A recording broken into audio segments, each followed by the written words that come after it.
Texas high school football student asked Austin Metcalf had his life taken, right? All because of a C. So let's just go over the story. A Texas high school star athlete fatally had his life taken and left to die in his loving twin brother's arms following a fight over a seat at a track meet. Austin Metcalf was attending a track and field championship between other schools at Kendall Stadium in Frisco, Texas, when the fatal attack happened on April 2nd. Metcalf, a junior at Frisco ISD Memorial High School, was in the stands at the stadium when a confrontation broke out between the 17-year-old Carmelo Anthony. Anthony, a senior at Centennial High School, was allegedly told that he was sitting in the wrong seat before he drew a weapon and launched his attack. Anthony, 17-year-old, is alleged to have taken the life of Metcalf in the chest as the victim's brother, Hunter, watched in horror. Hunter, who was born 2 minutes after Austin, rushed to the aid of his brother but could not save him. Hunter Metcalf called his parents to tell him about the incident, with their father rushing to the stands to find Austin on a gurney and not breathing. Quote, "I could not see through all of the blood, and I saw where the wound was, and I was very concerned. So I had to find his brother, and we rushed to the hospital, and we prayed. And it's God's plan. I don't understand it, but they weren't able to save him. This is murder." The teen was pronounced deceased at a local hospital.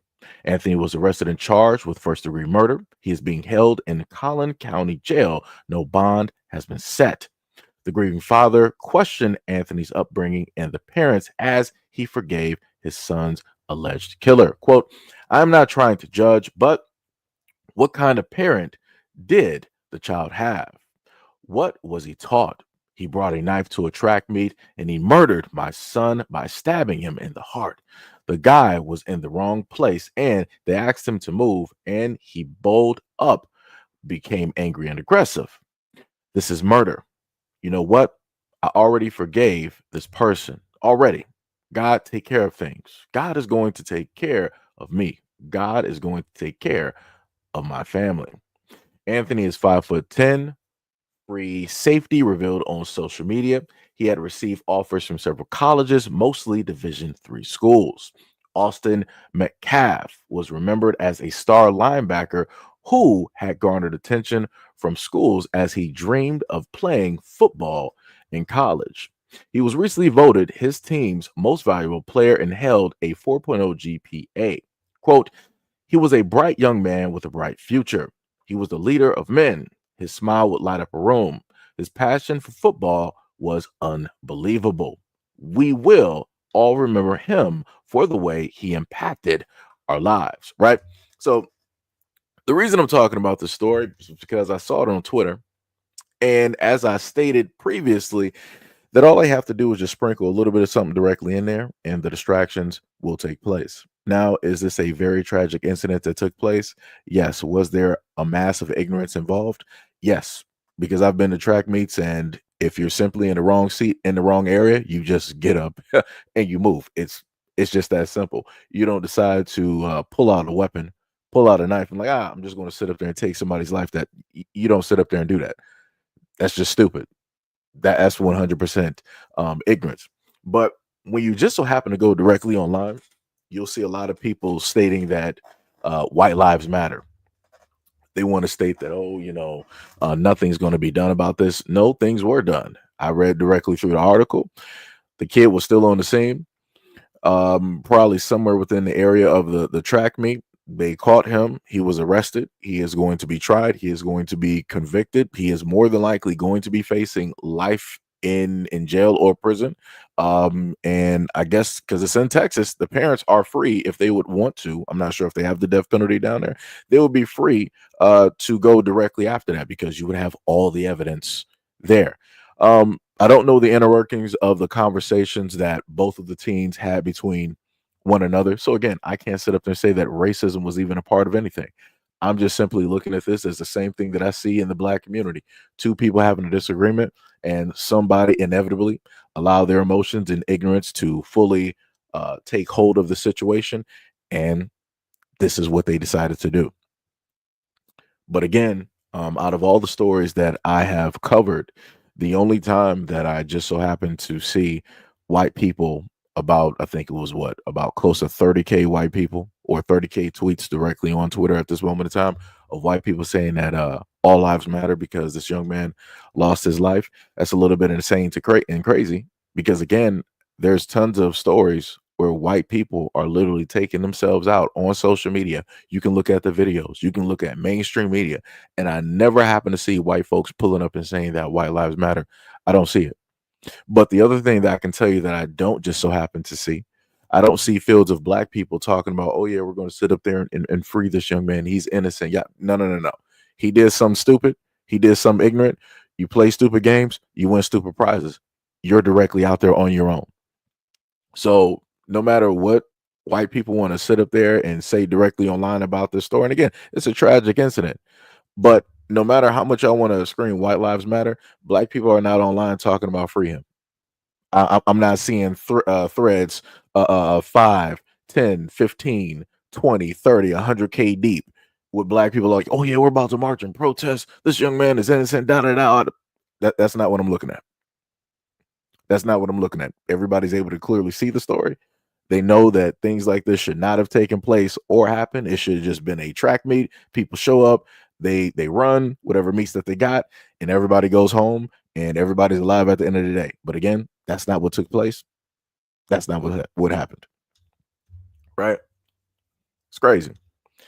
Yo, what is up, Mo? Mo said it would be capital murder here in Texas. Got you. Yo, what is up, brother Exile? What is up? What is up? What is up? What is going on? What is happening? But yeah, it's crazy. Somebody said I'm late. What happened? Titles directly up there. Texas high school star athlete had his life taken. After during a fight, it's a little bit of a typo there.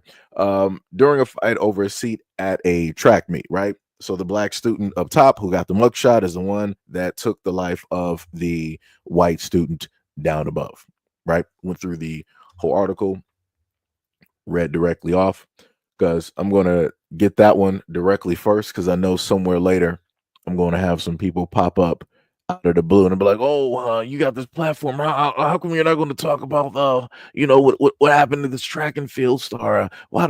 Because, like I said, I already know what people are. I already know how people going to decide to pop up and start saying stuff. Another story that I want to talk about is this one here, right? Where you got this black man here. Now, of course, we're looking directly at a mugshot, but just because you see a mugshot doesn't automatically mean it's a bad story, right? Augusta man jailed for leaving kids at a McDonald's while job hunting. So I just want to point this out there, right? This is the father. He has 3 kids. You normally don't get a chance. The mainstream media does not highlight black men being fathers, right? Because everybody wants to run with the whole narrative. Oh, black men just run away from the responsibility. They're not fathers. They're just getting a multitude of women pregnant. Somebody explain to me how this black man got custody of all 3 of his kids. If that's the case, somebody explain that to me. And then on top of that, while having his kids, he's out there just trying to make things right. Like, yo, let me hold down some several jobs or whatnot, whatever, so that we're good, right? So they said that an Augusta man was arrested last week after leaving 3 young children unattended at a McDonald's restaurant while he attended a job interview. Chris Lewis, age 24, of Young Drive, was charged on March 22nd with deprivation of a minor. The incident occurred the day at a McDonald's location at 2902 Washington Road in Augusta, which has a playground inside. Authorities were called after a concerned customer, magically a concerned customer, noticed the children ages 1, 6, and 10 were left alone. A responding deputy found the children unattended. The witnesses reported seeing Lewis with the children at around 4:30 p.m. that day. The witness also observed Lewis leave the restaurant, return later before leaving again. Lewis arrived back at McDonald's at around 6:18 p.m. and was detained by police officers. He explained that he had walked to the restaurant with his children from his apartment and didn't want to take them and walk back while attending a nearby job interview. He said that he did not own a vehicle. The children's mother arrived shortly after and took the children from the restaurant, and Lewis was arrested and taken into custody. Now, look at that. You got a black man that's trying to simply do the right thing by his kids, right? It's a situation of which he created. He's like, yo, I got this. We're going to sit up there and hold this down, right? Now, let me go back to the ages of the kids real quick. Let me see. And they were at a play place. So you have 1, 6, and 10, right? The 6-year-old can easily watch the 1-year-old. 10-year-old is easily watching the 6 and the 1. It's not that difficult. I'm not sure if I guess people have not grown up around kids or whatnot or whatever, but this would be normalcy within a variety of communities, don't matter the race or the color. I would love to know who that quote unquote concerned person was. Because I'm like, if you were really that concerned, you could have just simply had a conversation with the dude and be like, yo, man, like, how come, what's going on? How come you're not, watching the kids, da da da? Y'all would have had a conversation. If you were really that concerned, you could have actually stayed there. Because if you were there from 4:30 all the way up until he came back at 6 and got arrested because you called, you could have actually sat down, had a conversation, understood the situation, and knew what it was, and be like, all right, I'm going to be here for a while. So let me, sit back as an adult, a concerned adult, and actually help you out, watch the kids while you go out there and, land the job or whatnot or whatever. No, that's not what you wanted to do. Let's just sit up there and call the police. Let's get the dude arrested and let's separate the black man directly from the kids. Like, you can't make this up. Like, that's some crazy work. That's 100% crazy work. Like, I don't even understand that. I don't even understand that. That is some diabolical work.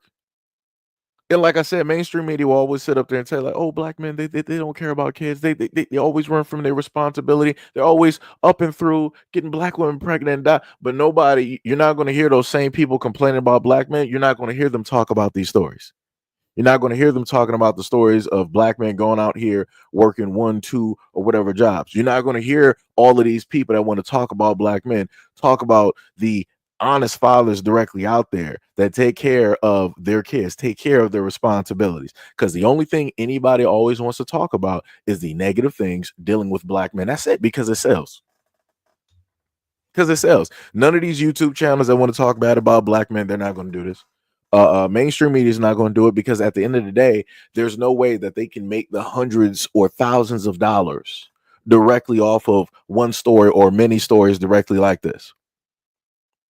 And then the funny thing is, I've covered stories. If you've been here long enough, I've covered stories over the years where black women have done the exact same thing. And I'm like, they shouldn't have gotten arrested.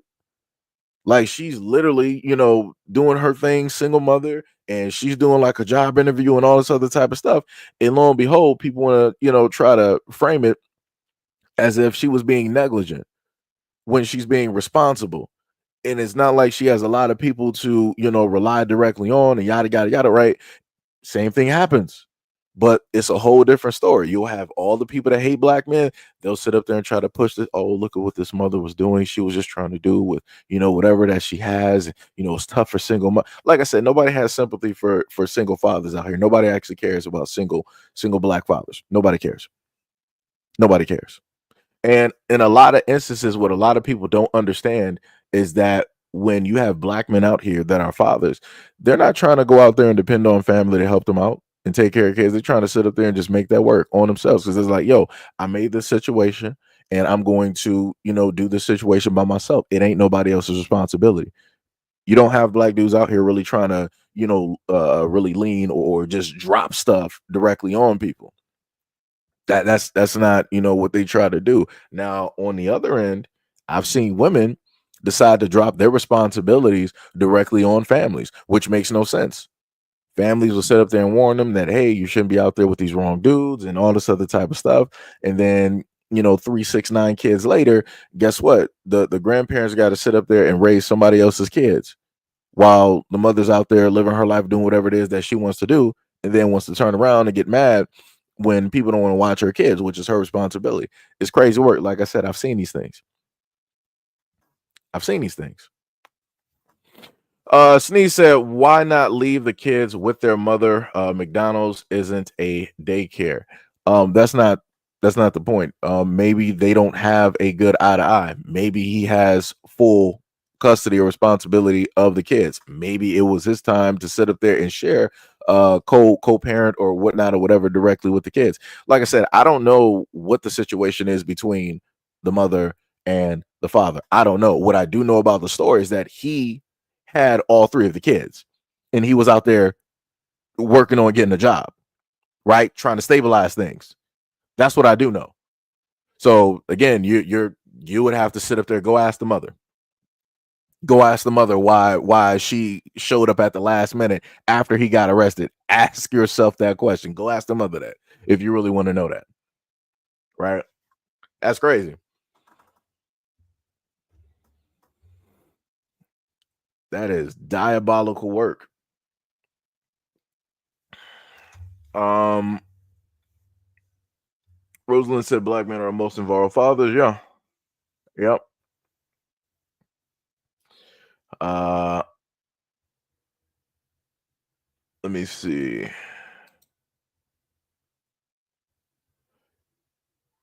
You said wait, you said what? 47% of black mothers are single compared to 14% of white single mothers. That stat is a little bit weird because we know what the divorce rate is in the United States. And as people like to always report that black men don't get married to women, right? So if what we got like the rate of divorce directly in the United States, what is it like 70% if the woman has, and I'm going by what I've gone over before, right? So 70% of the divorces happen by way of women with high school education. And then they stated later that it jumps up to 80+% once you're dealing with women who have college education, right? So again, if we're taking black men out of the conversation because black men don't get married and da da da da, worthless and yada yada, so that would just mean that it's white men and everybody else getting married, right? So if a woman gets divorced and she has kids, wouldn't that in turn make her a single mother? So then within white women getting divorced and becoming single mothers, because obviously the father is not a part of the household, he's not really a part of their life, right? That 14% that you're talking about would actually go up a lot higher. A lot higher. Because I've known and seen more women, white women, who have been divorced multiple times and remarried than other races directly out here, right? Because if we're going by statistics, right, white women are getting married more than any other group of women in the United States, correct? So by that same logic and going by the divorce rate, your numbers are off considerably. Just saying. Just saying. It's crazy work.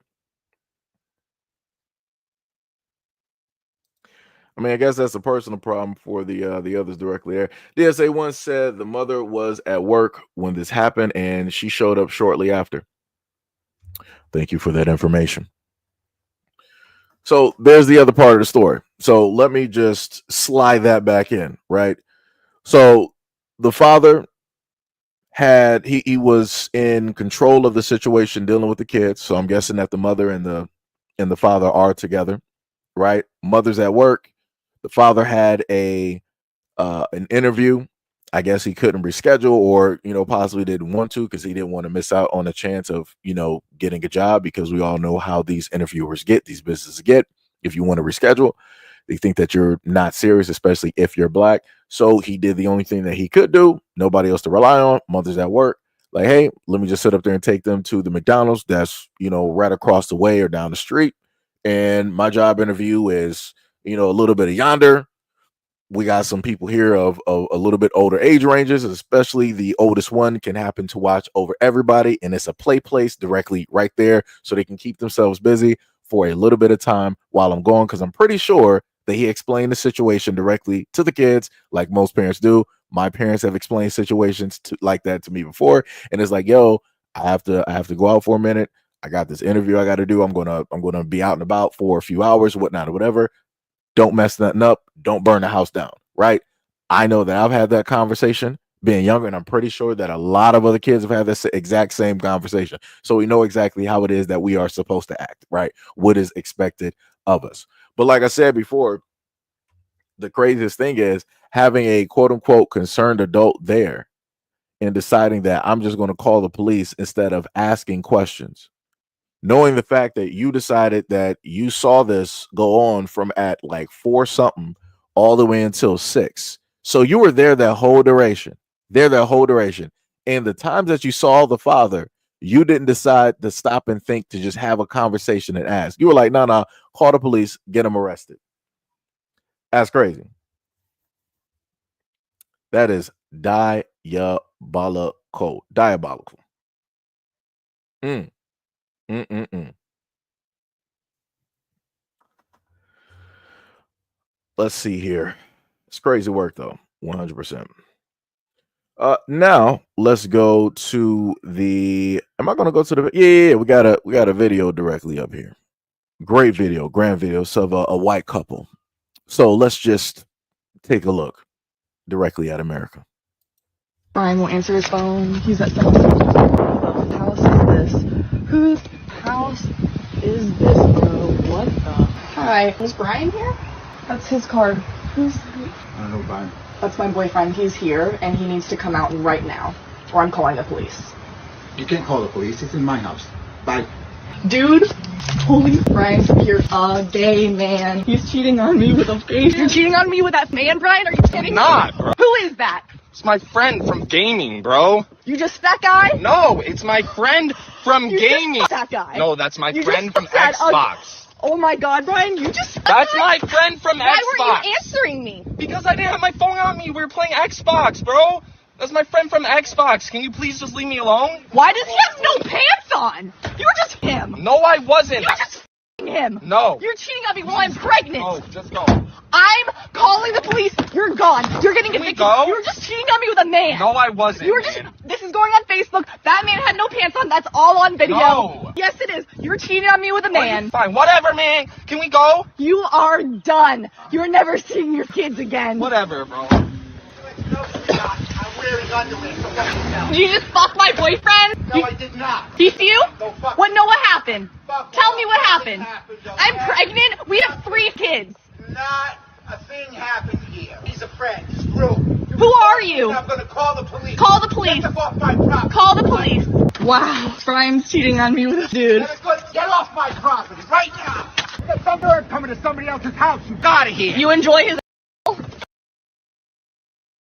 So I ended up making a video about a good minute because it's a long 3-minute video, and some of the wordage that was being used, really can't put that out there. It'll be offensive to a demographic, right? And that was by way of the woman. But I find that a little bit weird. Number one, you can't call the police because he didn't answer his phone and he was at somebody else's house. That's not how that works.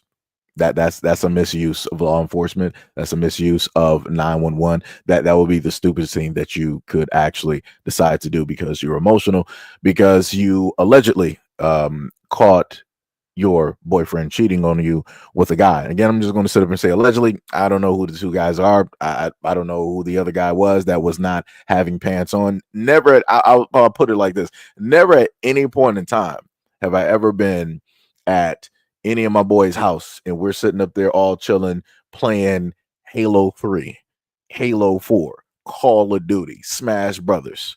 At no point in time was anybody dressed like that. That's I don't even know what that is. That is crazy. That is crazy. I'm like, this dude is wearing one of those long the shirts like women would normally wear, and this dude got on like some underwear. I'm like, I don't know what that is. I don't know what type of Xbox y'all was playing, but yeah, that wasn't that. That was not that was not that at all. That is some crazy work. That is 100% crazy work. And I'm guessing they must have iPhones, because I'm guessing that's the only way that she was able to track where it is that he was, because if that was an Android, she wouldn't know where he was, right? So they must have like the location sender or finder or whatnot or whatever, directly out there. That's crazy though. That's 100% crazy. Wow. Wow. Mm-mm. Diabolical work. It was like, speaking of kids, Seji, your youngest have outgrown her shoes. Oh my goodness. This woman here. But yeah, that's crazy. That is diabolical. And that dude literally reached into her car. It cut off right there, but he basically tried to grab slash slap the phone directly out of her hand. And right there, realistically, if she wanted to call the police on anything, she could call the police on that because he's going into her vehicle, trying to go after her. So she could actually do that. She wouldn't be able to do that on a boyfriend because he was, at somebody else's house, but she could sit up there and, get him for assault or something like that real quick.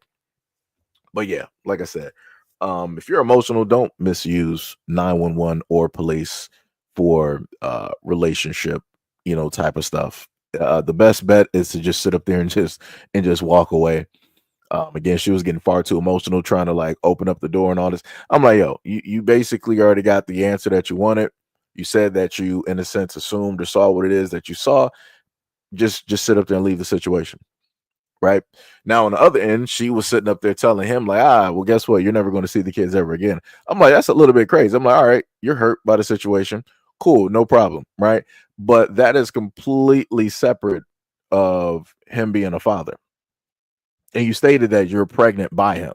So because you're hurt, you're going to take and strip the kids directly away from him. Like that does, at the end of the day, you're going to be hurting those kids for like 18 years just because you're hurt over this situation. I'm pretty sure that she's going to move on past this and she's going to end up dating somebody else, male or female, don't matter who it is, right? So she's going to be in a whole nother relationship, loving somebody else. So it doesn't even make any sense at the end of the day, right? You're mad at this 1 second and you're making this emotional decision, which is going to impact the lives of those children because children need their fathers. Like I said, it's stupid. At the end of the day, it's stupid.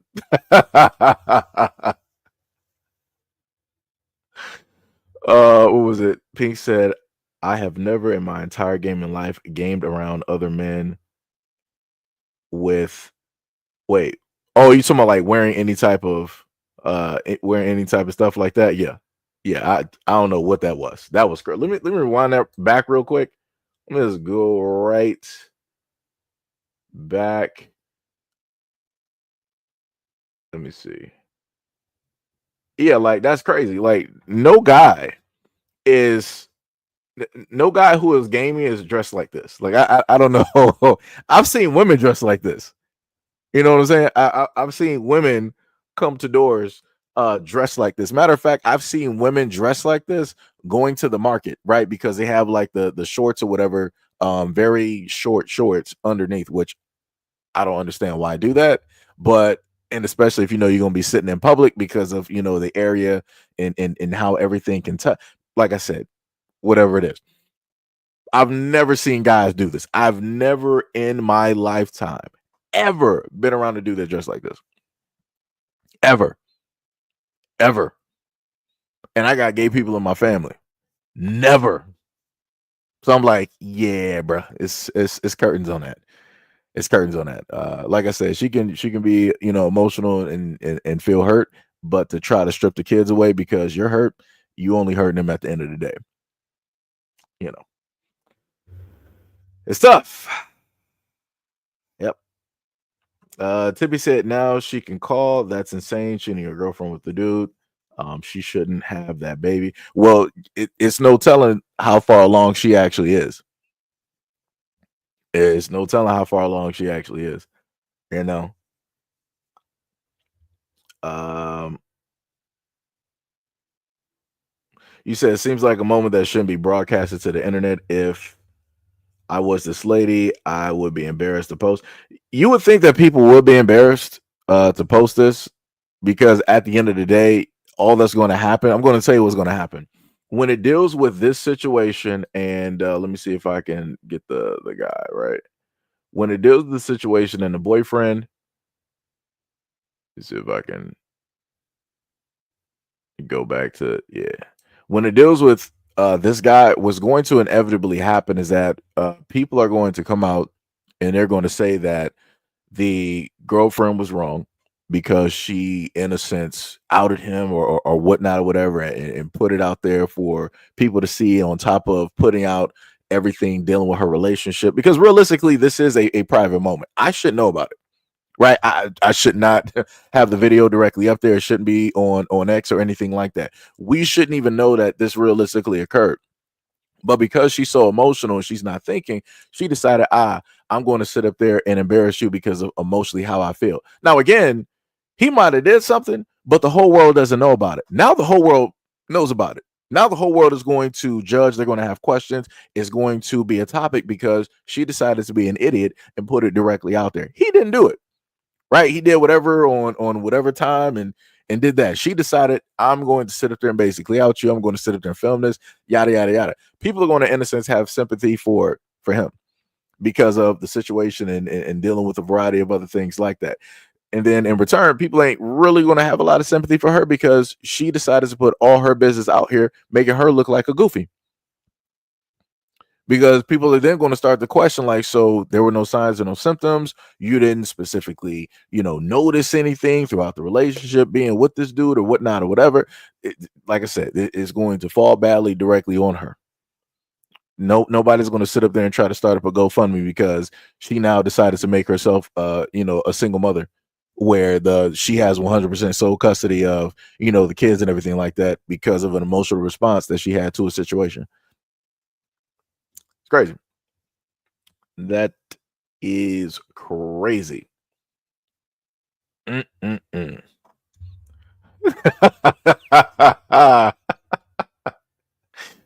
that man, Sonny crazy. This man was like, her boyfriend was seeing my ex. That's crazy. That is crazy. Yeah, that's a crazy situation. Now we're moving from one crazy situation to another crazy situation, right? So let's just look at this, and this goes into something that I've talked about before when it deals with guys and how it is that they will go through certain situations. I do have a piece of information. Matter of fact, I'm going to read that off before I get into the video, right? Because I feel like that's actually quite important. Let me see if I can find it real quick. So this is what the guy had to post about the video, right? He said, I don't want to post this because I don't want people seeing how vulnerable my daughter was, but this is the victim, Elijah Tate. Tries to pretend to be. She consistently stole my money out of my daughter's piggy bank that I put money in, not her. She stole her income tax money this year that I put in her, I think her Journey's bank account every time. I'm just trying to give my daughter everything and have her future set up while the mama wants to steal it all. I've lost everything due to the mother. Due to the mother of my child. It breaks my heart that my daughter says my daddy don't got a house no more. It took me 3 years of trying to finally get somebody to accept me to rent from them due to me having a felony status, right? So that's what the guy that you see in the video had posted directly in connection with the video. And we're going to see how it is that the mother of the child acts towards the father in both situations.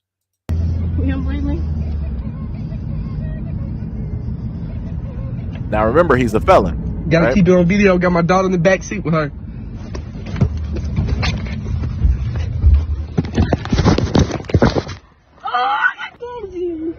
Now, note they're driving. He's Get driving. off me. Get off me. My daughter is in the back seat. Get off me. I've been driving. Quit videoing what? So you keep hitting me? So you keep hitting me? And trying to burn me on shit? Get away from me. Cars passing in traffic. Could hit them. Could have hit cars passing in traffic. She don't give a fuck about my daughter's life. You don't give a fuck about my daughter's life. Because you don't give a fuck about yours. Because you don't give a fuck about your life. You don't give a fuck about my daughter. Do what you're doing in your time. You hit me after I caught you stealing. Yep. Oh, you didn't choke me. You didn't do none of that I had shit. to stop doing that. Woo! Let go of my child. You just hit Journey. You just hit Journey. You just hit Journey. You just hit Journey. I got on video. I can't just get on video. You hit Journey, bro. So again, areas had to be blurred out for obvious reasons, but you got, let me see if I can go back and get a clearer image of the woman there, because again, that's crazy to me. Because the main thing that I've stated before is that when you have women that decide that they want to put hands directly on a man, and I want to just clarify this for a lot of people. A lot of these women who happen to deal with guys who are in jail and prison, you got some dudes that'll come directly out and they're trying to do the right thing. They learned their lesson. It was like, yo, what got me in here is what got me in here. I'm not going to move that way no more. I'm actually going to get my life straight. I may have a child or two directly out here. I want to be in their life. I want to make sure that they don't do the exact same things that I did because I was misguided. So I want to be there as that ruler to, let them know, like, hey, if you mess up, you're going to end up just like Pops. Right. So I don't want you to do that. So that's why I'm here as that living example of what not to do so that you can be on a correct path. Right. So he's trying to sit up there and do that. He's trying to do the right thing. But you got this woman that decided that she wants to do whatever it is that she wants to do. She's still indirectly from this man. And she's able to physically hit him because she knows if he decides to get out of line to defend himself even slightly, she could just do 911, put him back in jail, put him back in prison. And he's there forever. And he is there forever. Like I said, she realistically, I feel like when a lot of women get with a lot of guys who have been through a stint in jail or prison and are trying to do the right thing, they get with them for a power type of play where they actually have the control in the relationship because they can just, I already know that, you already got like 1 to 2 strikes against you. Do something that I don't like. Say something I don't like. Try to defend yourself while I'm sitting up there beating on you while you're driving a car or while we're at home holding a child. It's that simple. And like I said before, when instances like this get showcased, all of these platforms out here that you see a lot of women on where they want to, hate men and all this, they don't talk about this. They don't bring this up. Both times you got the mother sitting in the back deciding to put her own daughter's life in danger.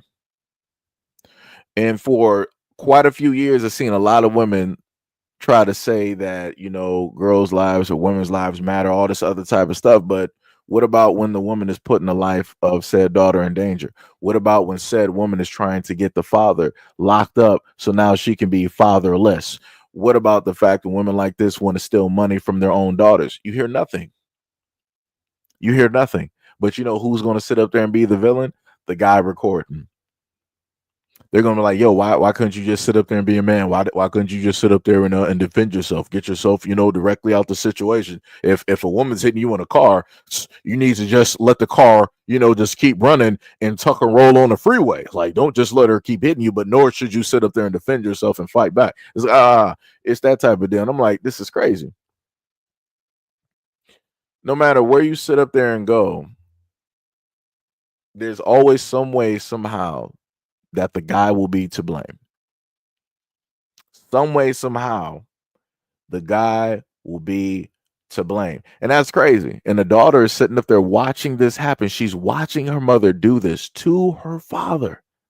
Watching this. And like I said, now, if the roles are reversed, if he was sitting up there doing this, this would have been all over.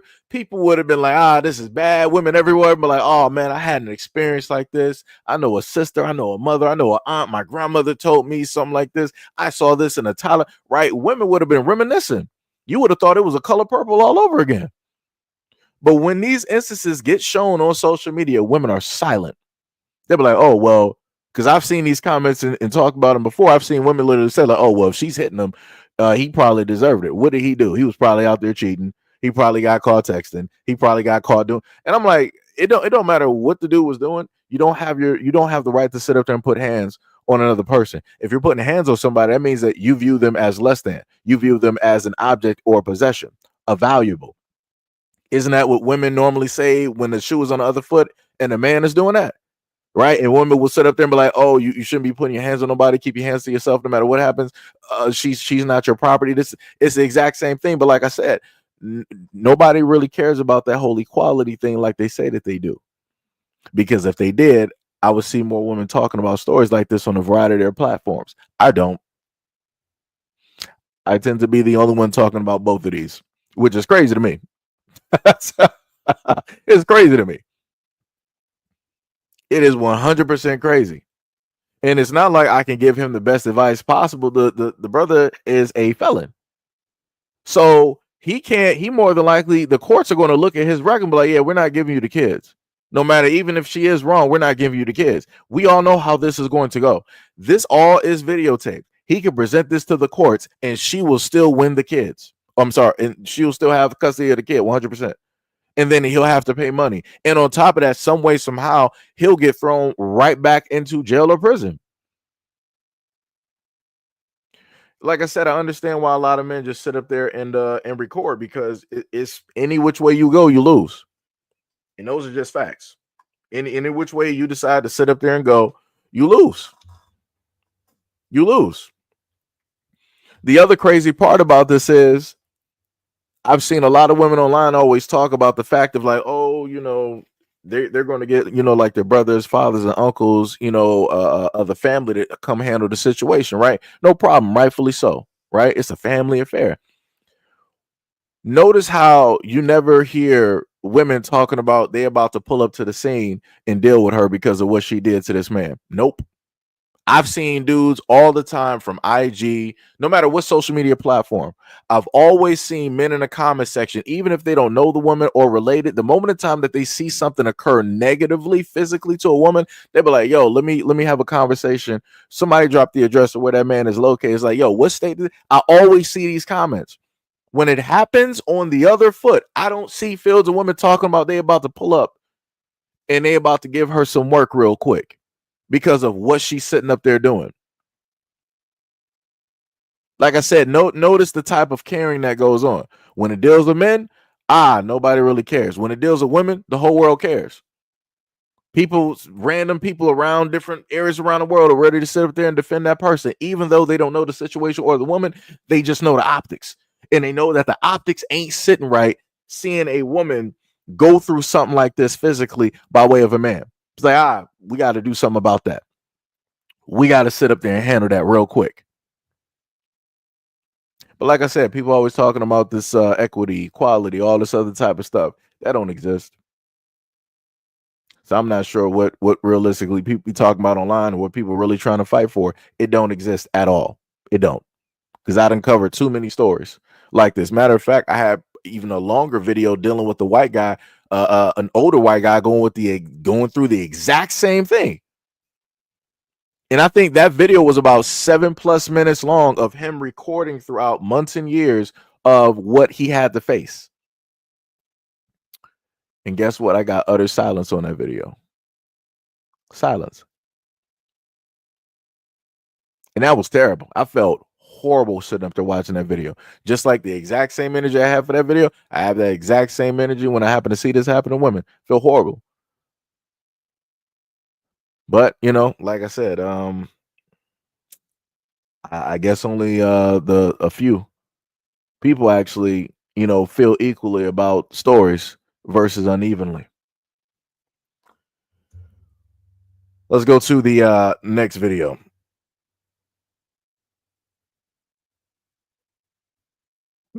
What is Gail talking about? Shout out to Gail for throwing up the Cashapp. Much love, respect, and appreciation.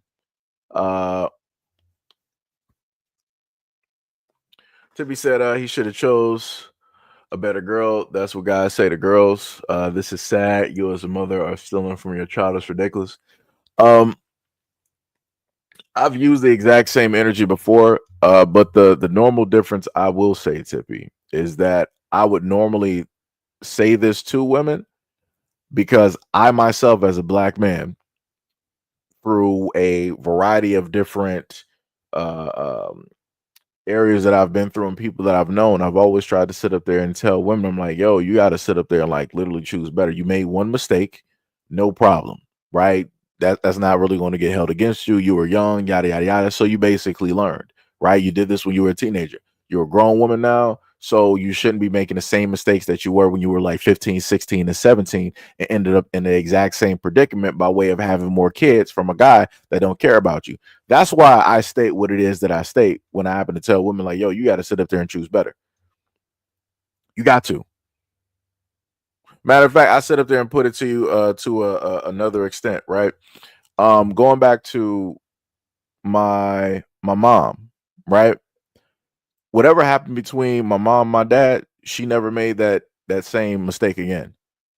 That it was one and done. That was it. Right. I was the only one that came directly out of the situation. There was no 3, 4, 5, 6, 7, 8, 9, 10. So, again, when I happen to speak on a lot of these things, I go by what it is that I've spoken, what it is that I've seen and also experienced. And I'm also going by what I have been, in a sense, taught by way of the women in my family. Again, Black women. Right. So again, that's how I look at it. So if people happen to take offense to it, I don't know what to sit up there and tell you, because I learned by way, number one, of my mother still in my life, raised me, clothed me, bathed me, all of that stuff. Right. And then I also use that exact same thing that I learned from her by of the life experience, by trying to give that to the young girls directly out here and the women directly out here. But like I said, it's nothing I can sit up there and do if a lot of women or young girls don't want to sit up there and listen, and they end up with like 3, 6, 9 kids from like the same types of dudes that got them pregnant the first time. It's nothing I can sit up there and do. There's nothing I can do. Like I said, the only thing I can do is, from my angle, is try, right? And no matter how much I sit up there and try, hey, people don't want to sit up there and listen. It'll, just so happen to be a problem, or, people will tell me like, you need to sit up there and focus on Black men, and, and all of these things and whatnot. So, I don't know. I don't know.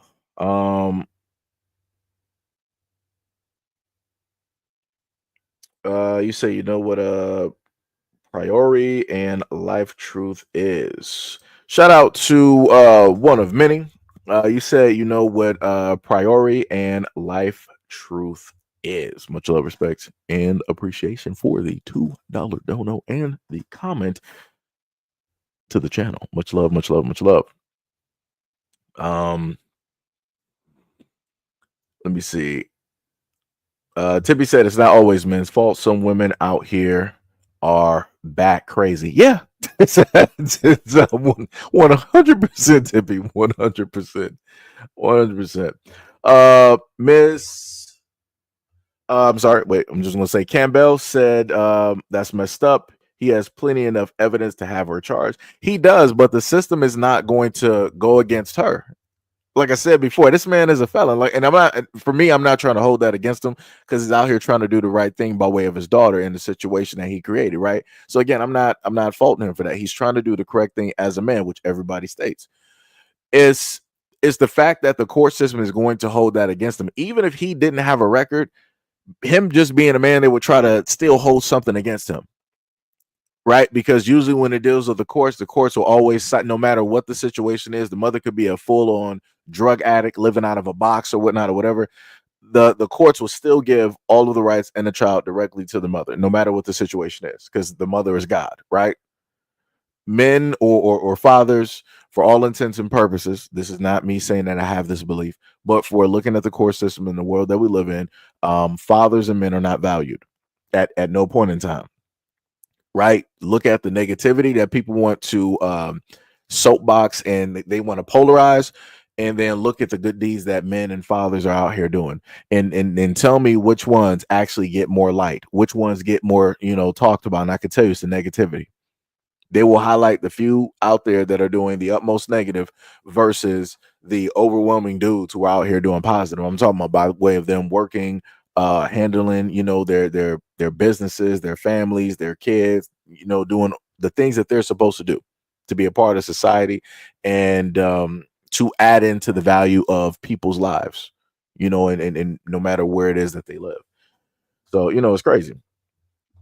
It is crazy.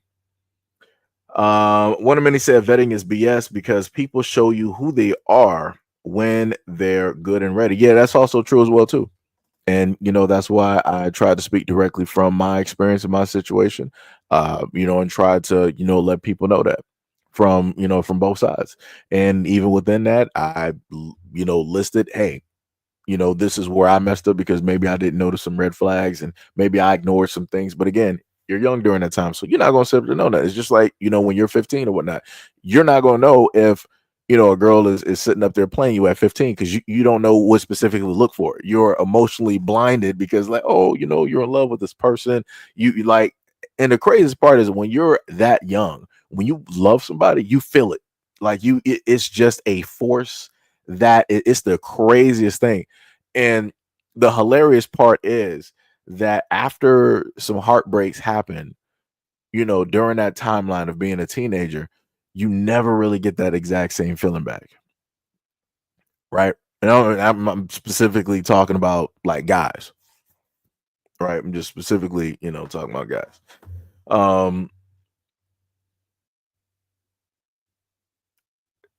What did Gail say? He's like, I hang on your every word.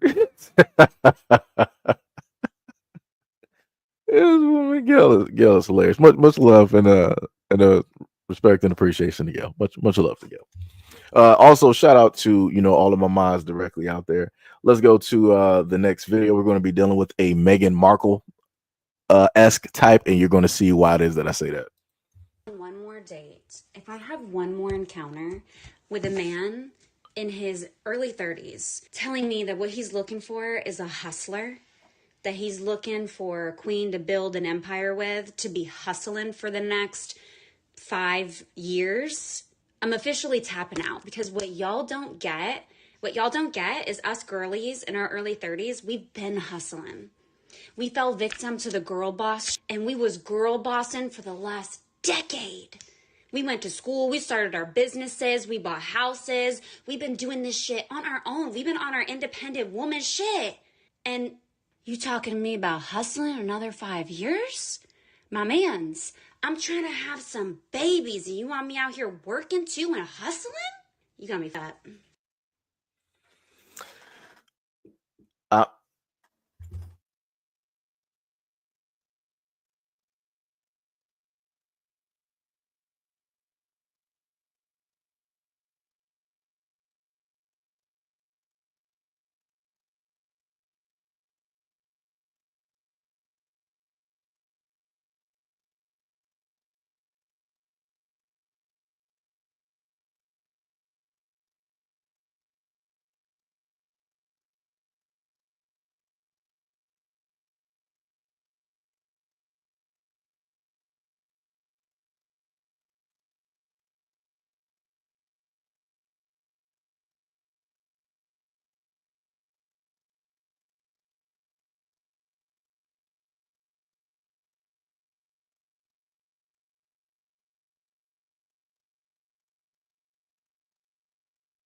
All right, I'm back.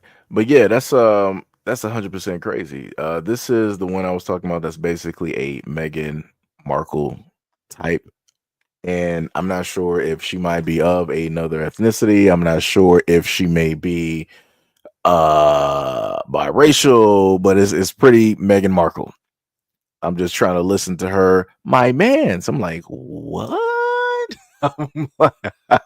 Here's what I'm like, yeah, slang ain't really for everybody. It's not really for everybody. If she would have said, like my guy or something like, yeah, all right, that's cool. But it's like, nah. And then I'm looking at like she tried to do like some of the hand mannerisms and stuff that you would normally see with like black. I'm like, this ain't working.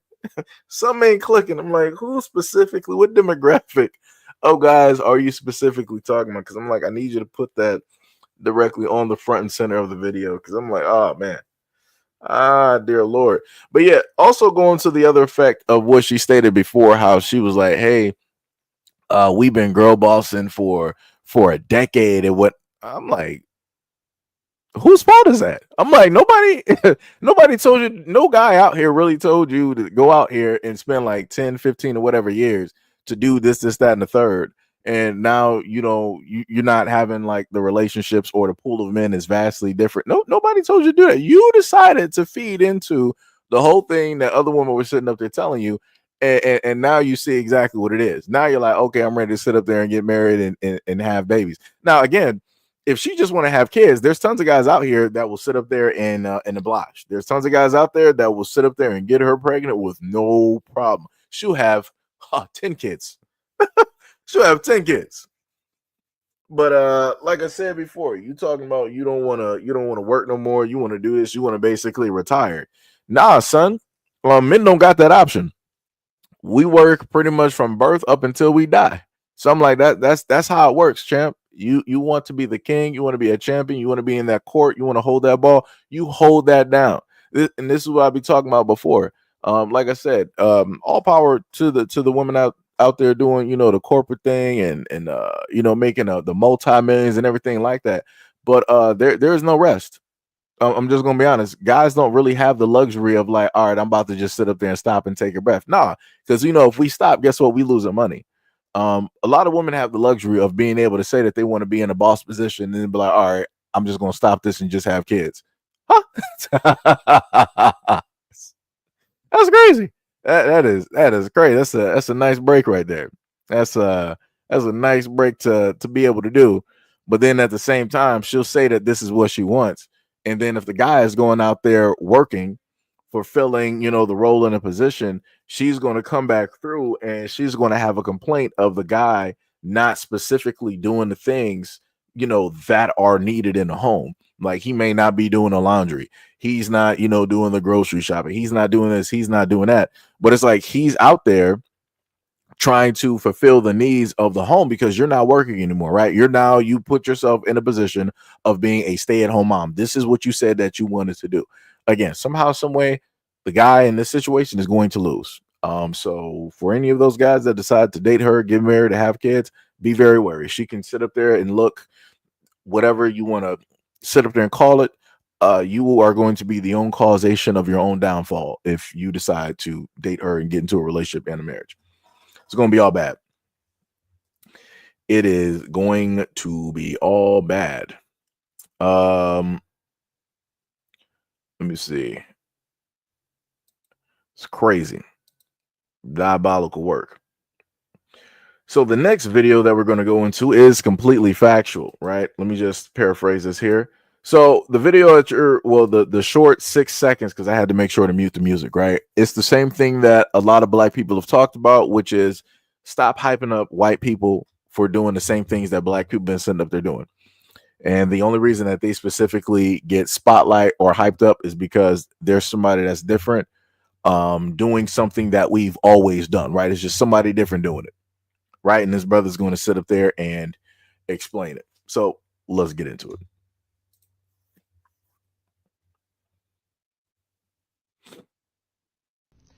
Listen, why do we got to go through this?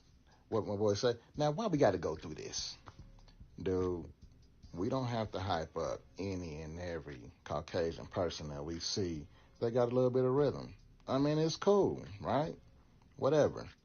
But my thing is this. Our spots have been the spots. Wherever we at, people gonna come. That's just part of Black American culture.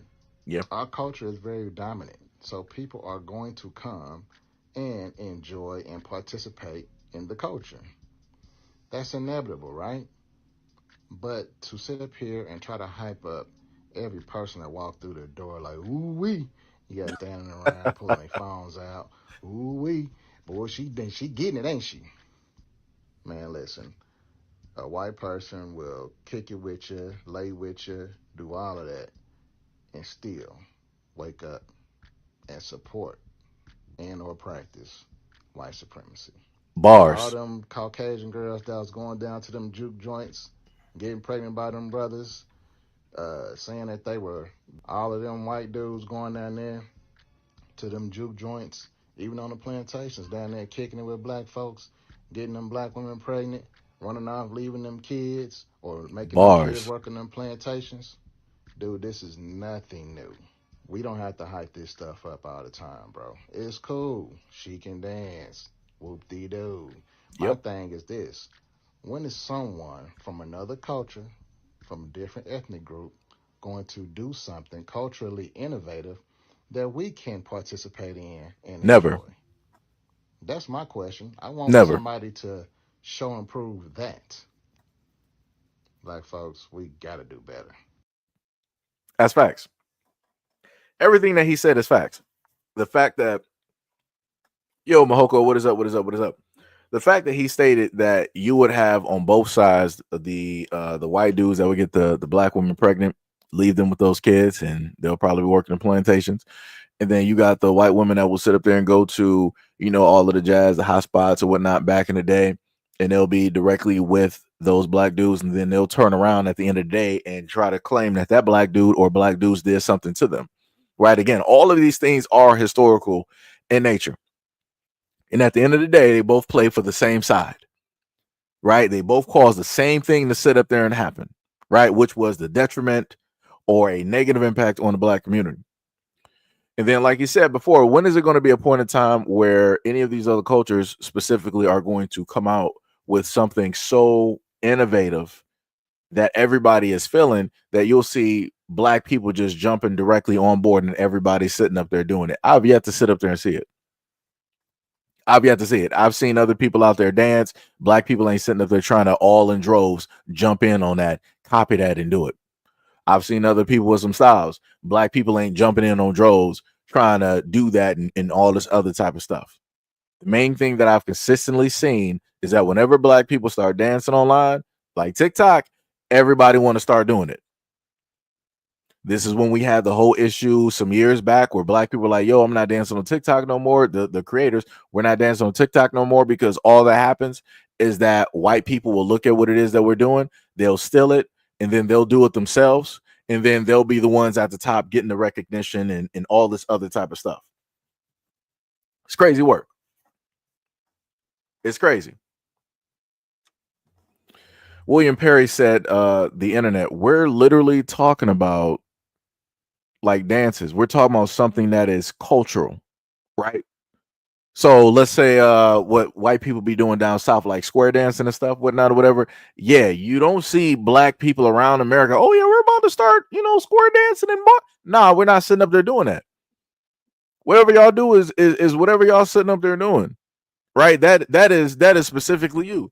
Or how white people like to have what is it like? Mayo with a potato salad. They want to put like raisins, nuts, and dirt and tree bark and all this other type of stuff in a potato salad and macaroni. We're not sitting up there cooking that directly in our homes. That's a you thing. Or how it is that y'all like to sit up there and put mayo with everything. That's a you thing. We're not jumping on that. We're not jumping on that. Like that's some crazy work. 100% crazy work. Like I said, y'all got your own things that y'all like to do. Just like we got our own things, right? But it is what it is. Just saying. So next, let's go to another video.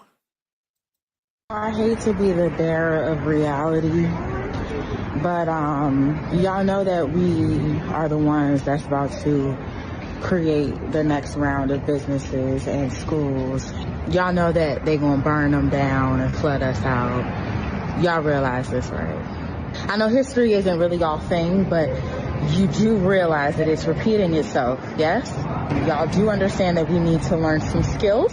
Understand that the educators are gonna have to start educating in our homes. Are we all on one accord that we need the black farmers to start really digging in, that we're going to need accountants and lawyers, carpenters, shoemakers? Like, have we realized that it's happening again? We're going to have to create Black Wall Street in Tulsa and all of the towns that are currently under the rivers in America. I just wanted to make sure we were all on the same page because, yeah, okay. Where that girl at? Oh, okay. She's correct. Because the thing I love so much about history, Minus the people that want to come through and troll, is that history repeats itself. And as I've stated before a multitude of times, white people don't normally care about history if it has nothing to do with them or it's not having no impact. They don't, really care at all. For black people historically, when it deals with the circumstances and the things that we are currently seeing, it's like, yeah, we're the only ones out of the United States that really needs to start, thinking, getting stuff together, figuring stuff out. Like I said, white people are fine. They're completely fine. They got their white picket houses, they got their fences, the nuclear family, everybody's married, all of that stuff. They don't got, any things dealing with anything mega medical, right? They're not falling to anything medical. They're all rich. They all got, money in the bank and all this stuff, right? White people are good, right? Every other race out here, they're all good. Black people are the main ones that got to focus in on this, because black people are going to be the main ones that are going to suffer the most when it deals with the future, which is not that far away. Like I said, 2030, 2030 to 2035 is going to be some very interesting years, going to be some very interesting times. Then you're going to have another, uptick somewhere around, 2040, right? So again, looking directly at the future and the path and how everything is, yeah, it's black people got to sit up there and buckle down. Remember, everybody else don't have to worry about this, right? Everybody else doesn't have to, really worry about this or try to, be concerned or anything like that. It's realistically only us, right? But it is what it is. You said, what is your argument for look at the historical charts, look at the historical factors that are directly there. You're asking me, uh,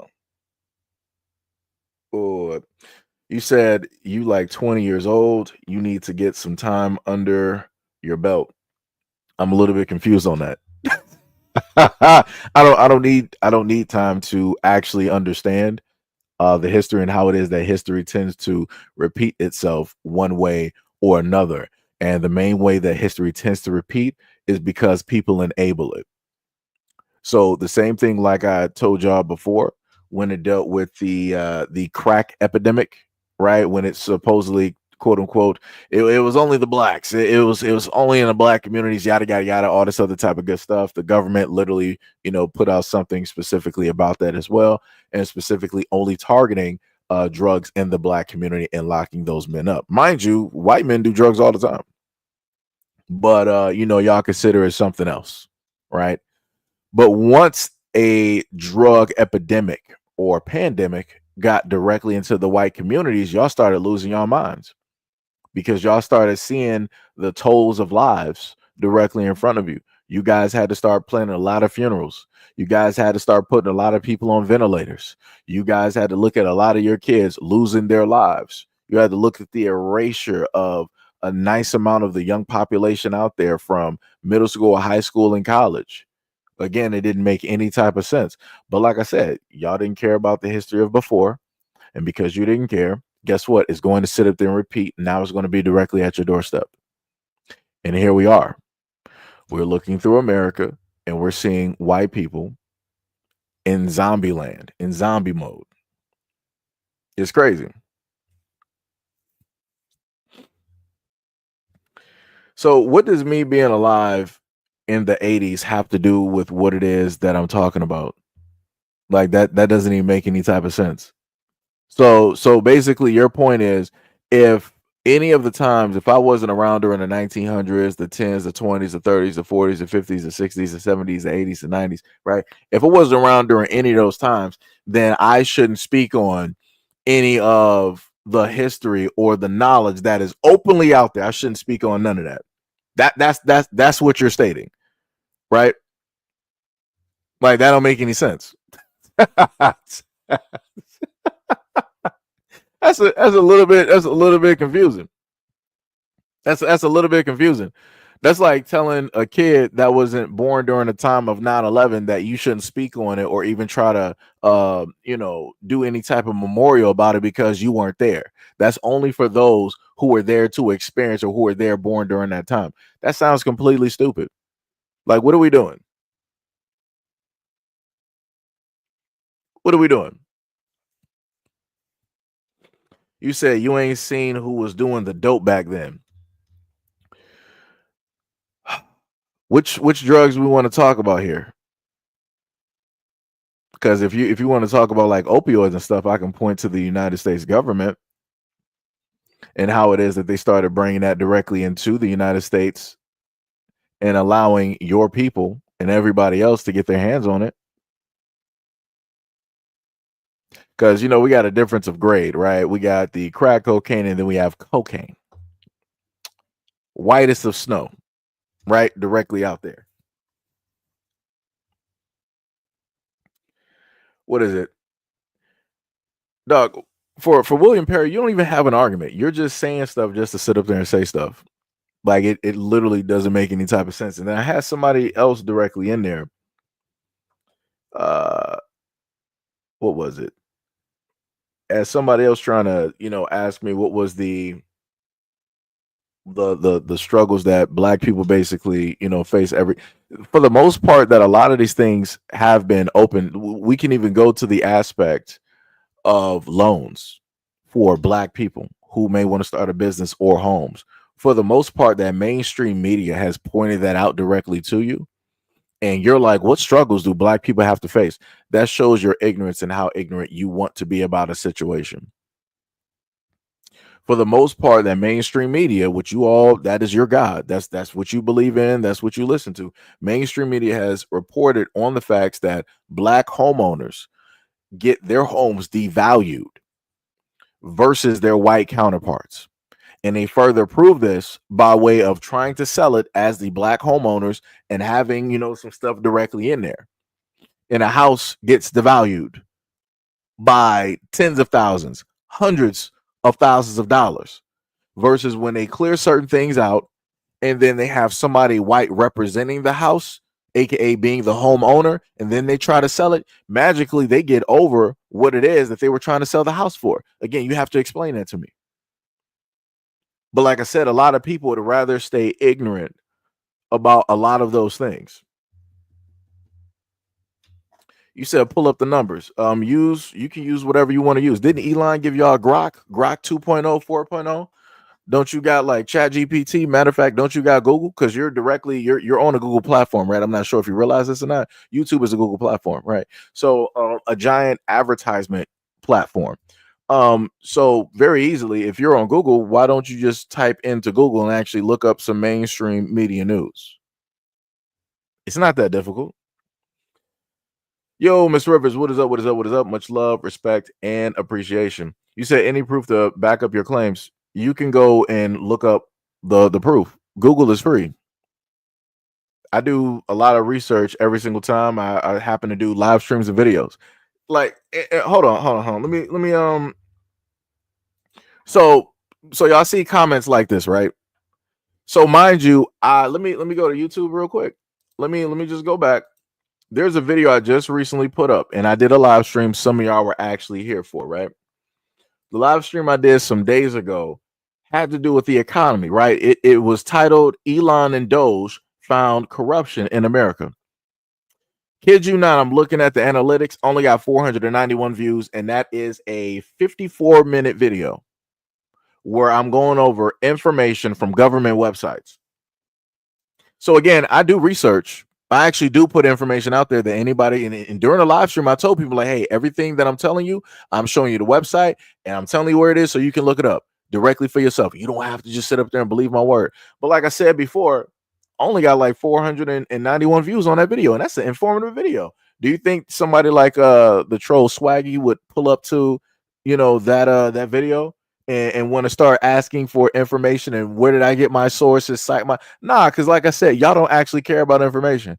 You just want to try to deflect and try to do this and try to do that. But when I put up informative videos, the same type of energy that y'all want to troll around and do in this live stream comment section, y'all don't have the same energy when I give you informative videos where I'm showing you the proof of everything. It's crazy work. Diabolical work. But like I said, here we are. And this is again how it is that history will repeat itself. You said it sounds like you're in a victim mentality, the excuses, your lack of determination and dedication to be successful. Nothing is stopping you from being successful except for you.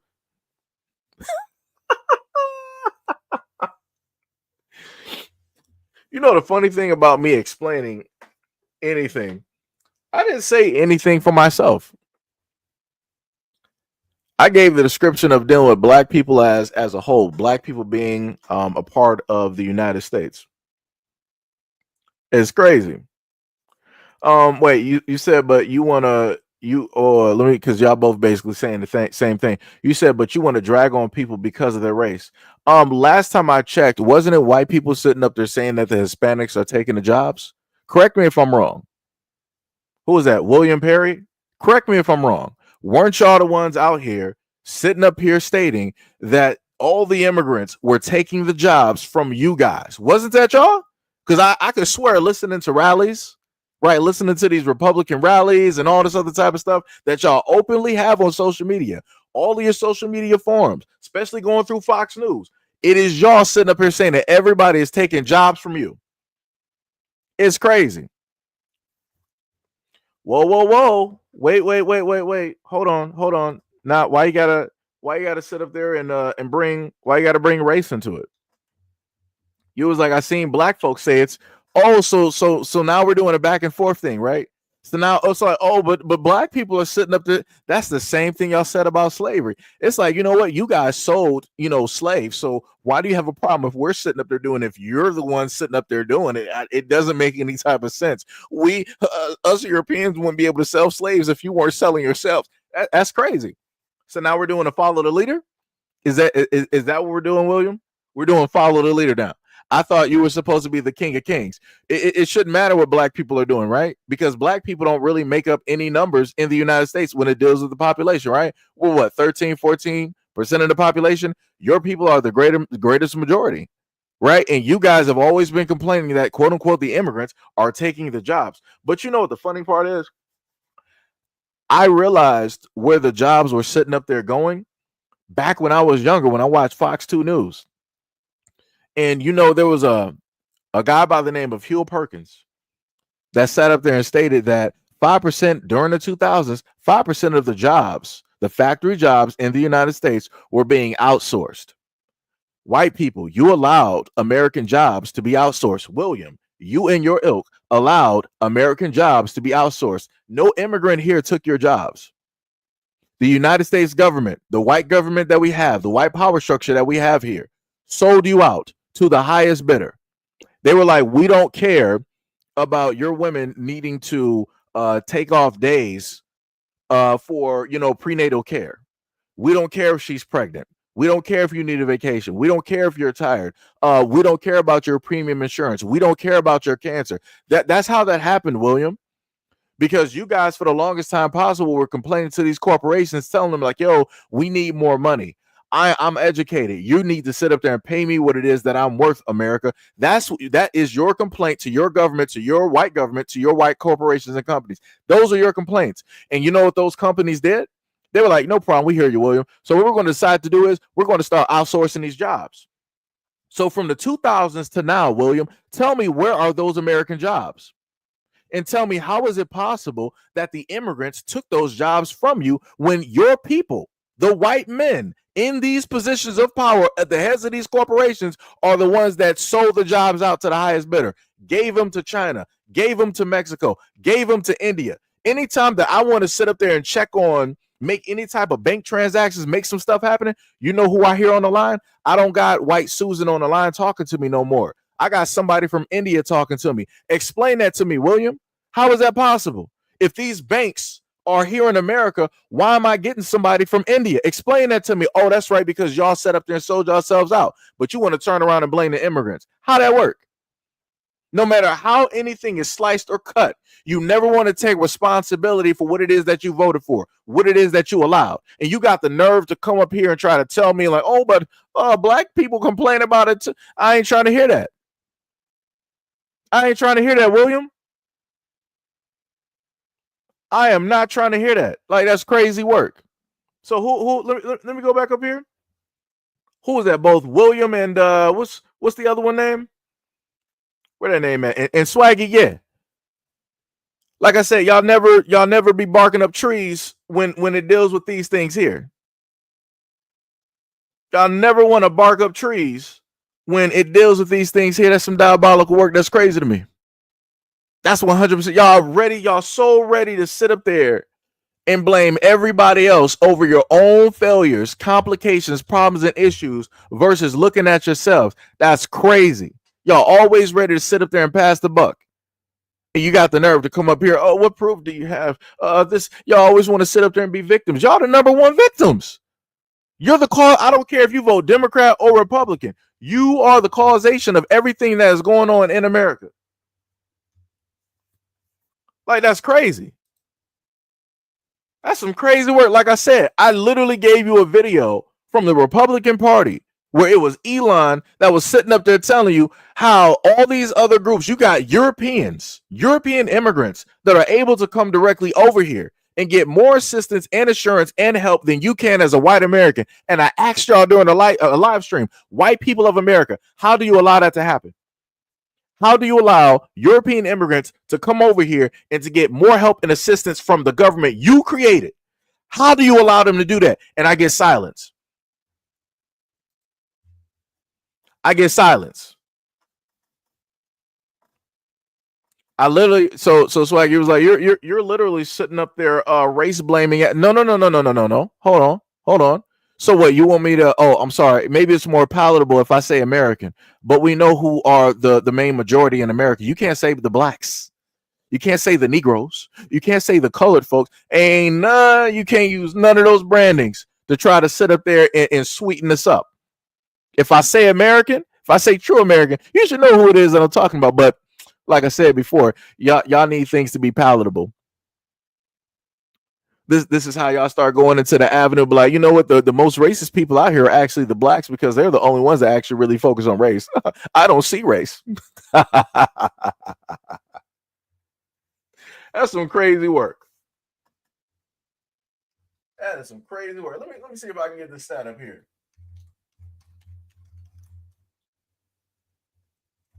Let me see. Let me try to go to the debt.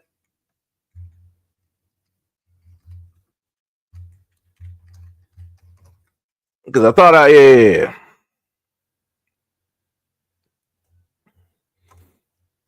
I'm not sure if it's gonna fully show up the way I want. Oh, I don't got OBS up. So let me just take a snapshot because I don't got OBS up. Because you're talking about, I'm race blind. No problem. Because I understand how y'all get, right? So in this small little picture, you probably can't really see it because it's small as all get out. But anybody can look at it, right? Anybody can look at it. Go to the United States debt clock, right? So United States has a debt of what is that, like 36 trillion directly up there. So for William and the other one and what is that, Shaggy directly up here. Let me know who caused that debt.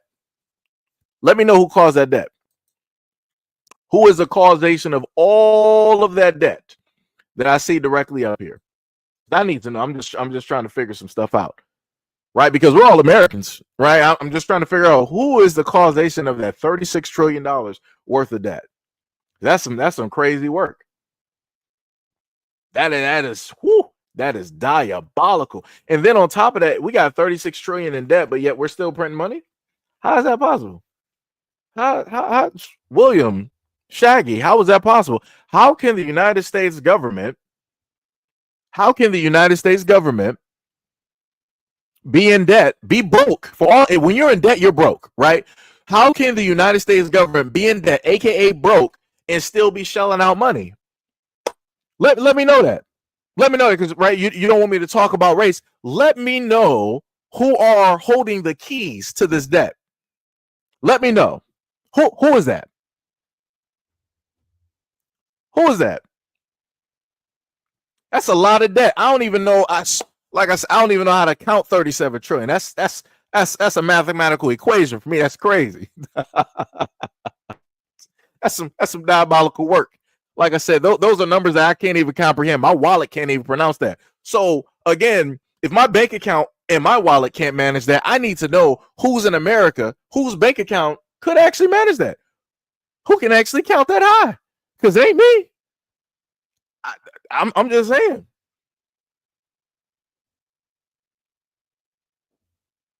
I'm just saying because now I'm going to cut into the area of now dealing with race. I don't know anybody that's black in America that has 37 trillion worth of debt. I don't even know nobody black that got trillions of debt, billions of debt, millions. I've never seen it before. That's some diabolical work. Like I need William and Shaggy to let me know who in the black community is in control of this debt. Who is the causation in the black community is that? What you going to say? You going to tell me what it was like welfare?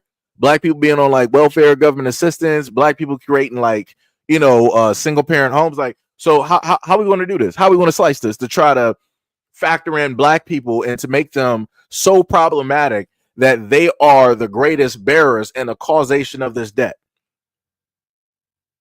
Because the moment in time that I just so happen to talk about things like this, basically talking about America, y'all be real silent. Y'all don't tend to say a lot of things. Y'all don't want to try to open up a can of debate and want to debate the facts of the numbers when it deals with the debt in the United States and how that's affecting everybody. But y'all walk around here, y'all want to try to present yourself and boast of yourselves as if everybody's American, as if you all care. And like I said before, history repeats itself because y'all didn't want to pay attention and listen and look at what happened in the past. Like somebody told me before, like, oh, you weren't even around during those days. You don't even know what you're talking about. You're probably only about like 20. You're right. No problem. I don't know nothing about the previous history of debt, but guess what? That previous history of debt is a part of this clock. So now your problem that your people created, your generation created, now is my generation's problem. Look at that. Because people of your time didn't want to fix these issues and problems because you decided to keep voting and voting and voting, being stupid. Here we are now at 37 trillion. I don't even know what 37 trillion looks like. That's crazy. That is crazy, mind-boggling.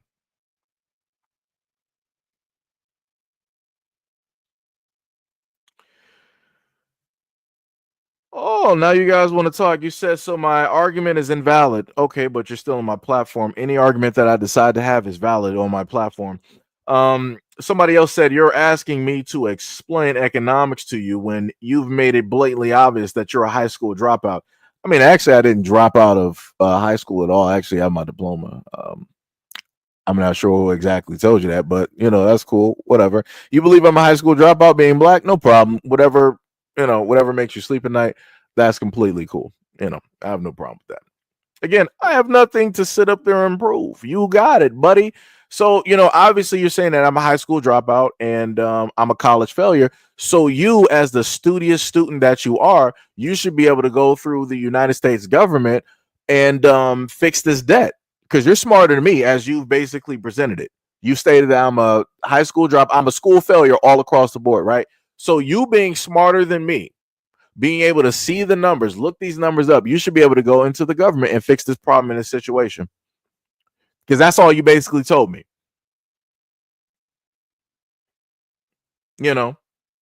That's all you told me. Right? Me again said a Democrat or Republican, they all work together. You know what? Thank you for being as ultra intelligent. Thank you.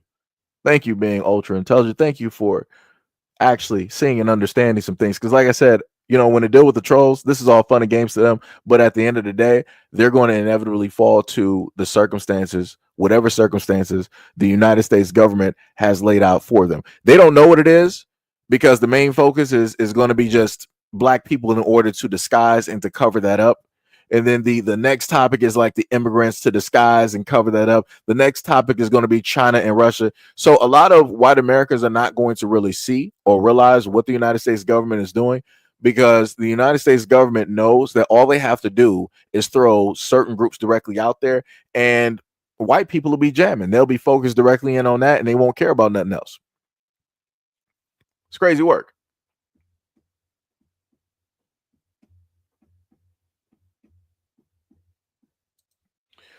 Okay, So no problem, Shaggy. So we're in a $37 trillion of debt. Where is it black people's fault? That's what I was asking you. Y'all, you got some of your compadres directly out here telling me that I'm a high school dropout, right? So I don't know nothing about nothing. So I need you to sit up there and educate me and tell me how it is that black people are the majority of this 37 trillion.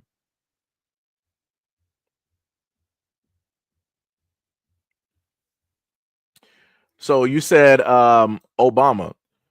Isn't Obama African? Isn't Kamala Harris Indian?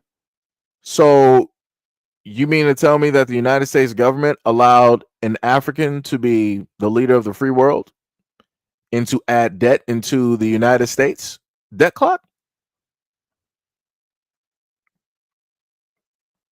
Is that what you're telling me? Okay, so no problem, right? So wait. She's always been Indian. I've said that on my platform. I guess you must be late to the party. And I've showcased actual proof that she's Indian by way of an interview that she did with an Indian person who directly called her Indian. She never corrected him at all anywhere during the interview. She was like, "Actually, I'm black." He didn't say that. She nodded, she smiled, and she answered right after he said that she was Indian. So, like I said before, I guess some people are late to the party, don't pay attention. I guess some people would rather stay oblivious to, the things going on out here. That's some crazy work. That is some crazy work. Like you acting like people haven't pointed this stuff out before. So let's go back to the thing dealing with Obama, right? So out of the one president that is melanated, how many others were there that were white? Because you're not going to sit up there and tell me that he is the whole complete of that 37 trillion worth of debt. Because I'm like, that's a lot of T's to like knock down. Because after you go from 30, you go to 20, you go to the tens, you go to single digits, right? And now we're dealing with what, hundreds of billions? But last time I checked, right, dealing with the trillions of dollars that we're in debt, weren't we still giving money over to other nations, other countries? I'm talking about like the billions, hundreds of millions. So I'm like, I'm a little bit confused. I'm a little bit lost on that. A little bit lost. Brother Exile was like, I'm done with that clown. That means that somebody got KO'd into the shadow realm. It'd be like that. It'd be like that. But anyways, now we're going to go back to Miss Clarissa Shields. And this is her response that she had dealing with a video where it showed her, trying to work out. And this white guy decided that he wanted to say something directly to her about her headphones and all this other type of stuff. So the way I cut it is that you're going to, you'll see it. So to catch everybody up, but let's get into it. I don't know if you guys seen it recently, or it was probably like my last live before this one. I was in the gym on a treadmill, and this white man was next to me on a treadmill. And over here winning, baby. Can you use headphones? Do you mind if you use afterwards? What do you mean? Because you're being loud. How can you hear me? You have your headphones. I have my headphones, and I still hear you. So you don't want me to talk? I'm still going to be able to talk. That. I'm just asking kindly if you could use your headphones. What, do you hear my voice? You're still going to hear my voice. And her voice. I'm her. Okay. You don't hear nobody's voice but mine. Okay. I don't know how you hear me. He got his headphones on. You want me to speak lower? I don't know. What's wrong with these people? I don't know. I have no idea. Anyways, like I was saying, this is my third day back working out. My birthday's shooting in a couple days. As you guys can see. Right. I don't know what that was about. But as you can see, my stomach is fattish. I think he was happy. I'm trying to keep my composure. He's talking to I want to piss me off though. Off camera. Anyways. That's what I was talking about. I forgot. He said he's able to hear y'all too. That's what he was saying. He said he could hear y'all.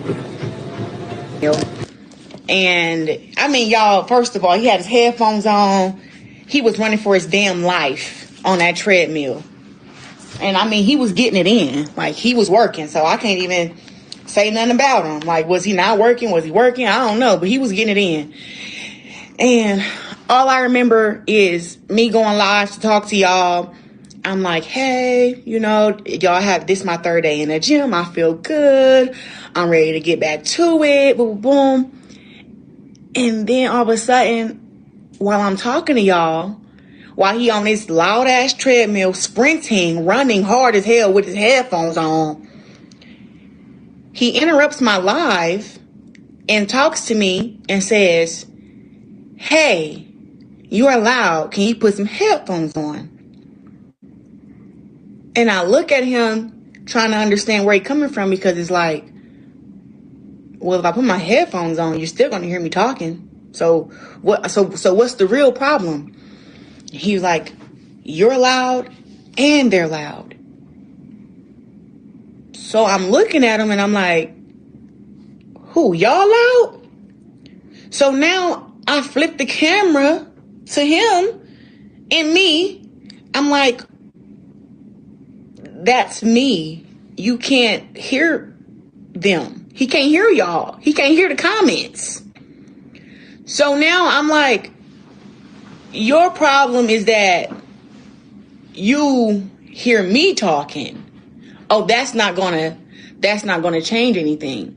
So I get a little frustrated. So people don't know that while I'm on a treadmill running, that Pap is on the treadmill right there next to me. Pap is right there next to me on the other treadmill running. Well, he's walking. So he like, what he just said? I'm like, I don't know, but I'm trying to keep my composure, because I guess he don't want to hear my voice while I'm on my live. Like, you know, what the hell? So Pap was like, hey, mute that, because the man got off the treadmill and went to go do something. I don't know. Maybe he was done running, because he had ran a hard mile. He had to run a hard mile. He had to. So Pap was like, hey, mute that.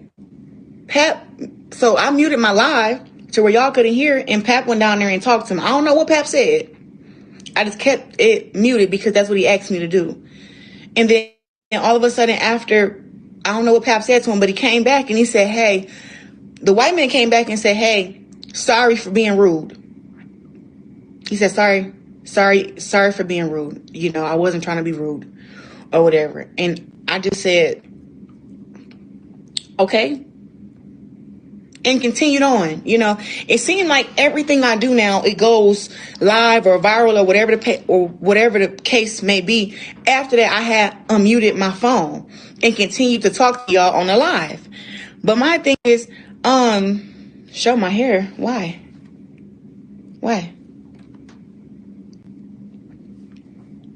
No, so the thing is, I think what people need to understand about me is I have grown a lot. You know, I've grown a lot. And I think the way that I handled that man was very demure, very, very calm, because let him would have caught me a year ago or 2 years ago, I would have slapped the shit out of him. And that's no lie. Anybody that knows me know I would have told him, hey man, shut the fuck up and get out my face. Really. Because what is headphones going to change? I put in headphones right now while I'm on this live with y'all, and guess what? I'm still going to be talking. I'm even going to be talking louder because I got headphones on. Yep.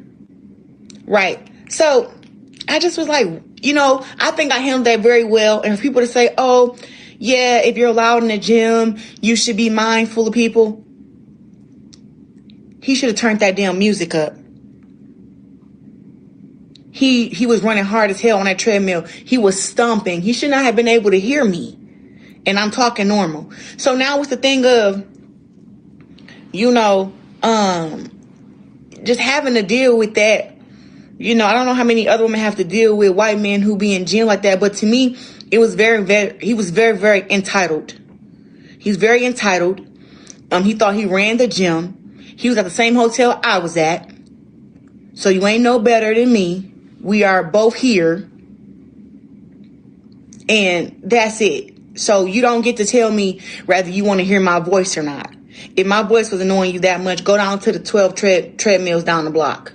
Well, actually, it's probably 3 more treadmills left in the gym. I think it was 2 next to Pap, and then it was probably 1 more down from him. He could have went down. So I'm like, for him to basically be like, he didn't want to hear my voice and he thought I was having a whole conversation on a phone call. He can hear the comments. You cannot hear the comments, sir. It's just me talking and you only see another face over there because I'm on live.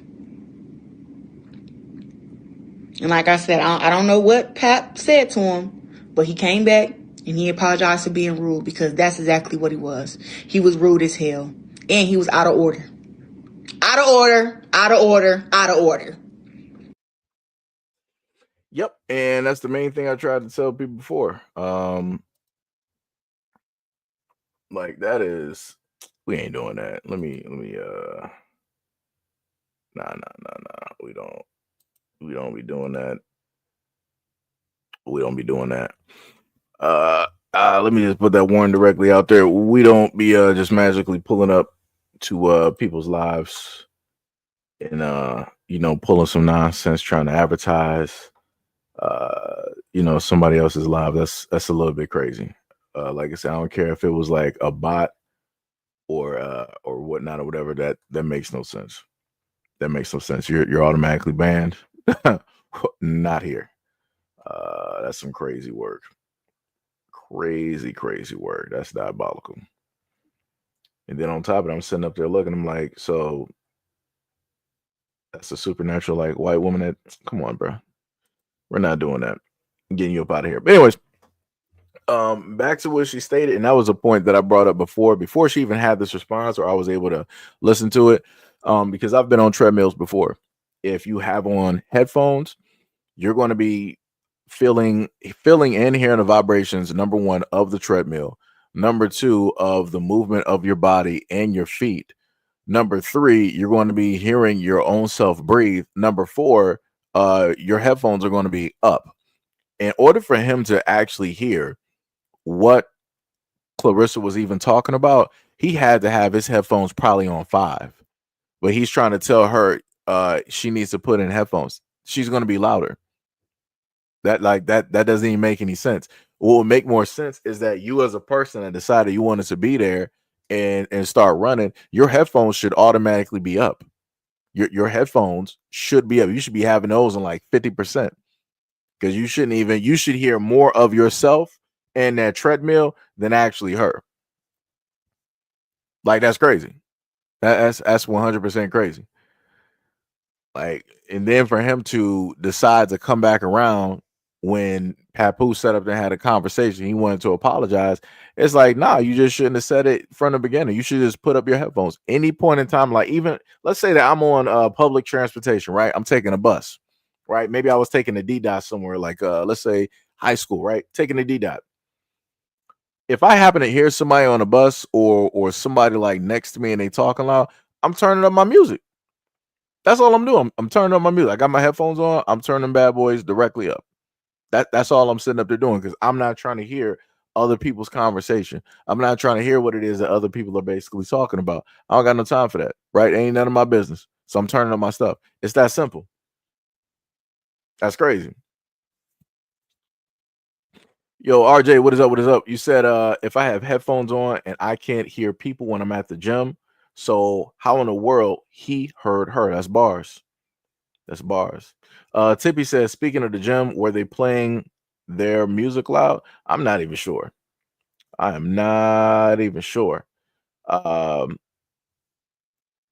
Miss Ivory said to Papoose, thanks for standing up for your lady.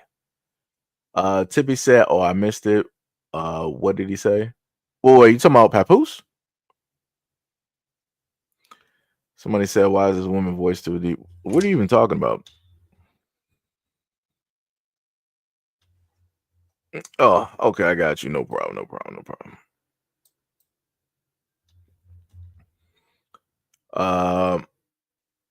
You said instead of leaving her to fight her own battles. All right, me again said her voice isn't deep. Listen to some other women. Yep.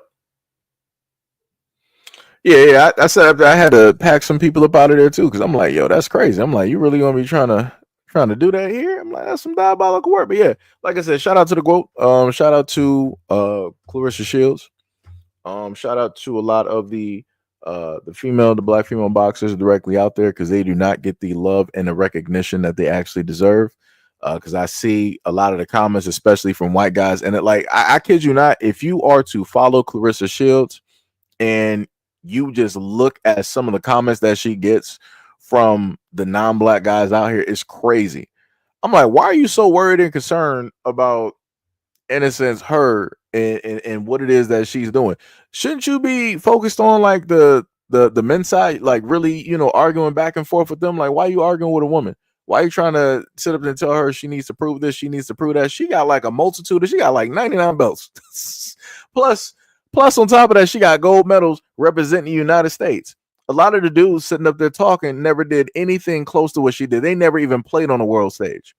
The most that they did, they're like Al Bundy. It's like, yo, I got my highlights, back when I was in high school, I was the best. And right, that's the only jersey that they got. And now they sitting somewhere, got like 9 kids, they on like a dead end marriage, and they got like some lazy boy from like 2004 and a messed up beater, and sitting there knocking back a couple of brews, thinking about what used to be.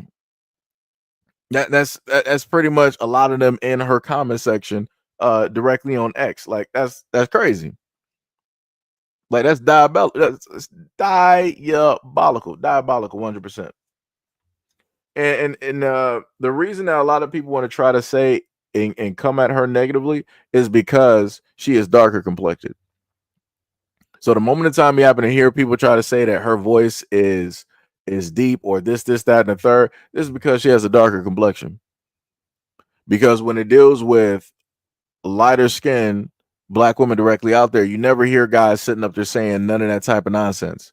Right? When it dealt with Layla Ali, you never heard nobody sit up there and say, like, oh, Layla got a deep voice. Nah, ain't nobody ever say that. Nope, not at all. It's crazy work, though. 100% crazy work. But anyways, let's go to the next video.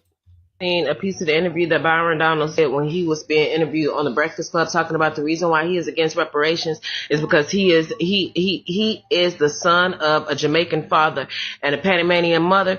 And this reasoning here is why we won't try to fight our politics. Don't continue to black us or try to manipulate us or gaslight us into thinking that it is xenophobic to not want to be represented by somebody that is not us. And no other group of people do y'all try to push this. And no other group of people do y'all want anybody but represent Asians, represent Hispanics. Y'all know exactly what y'all are doing. You feel what I'm saying? Anything that does not benefit y'all amongst us, y'all hinder.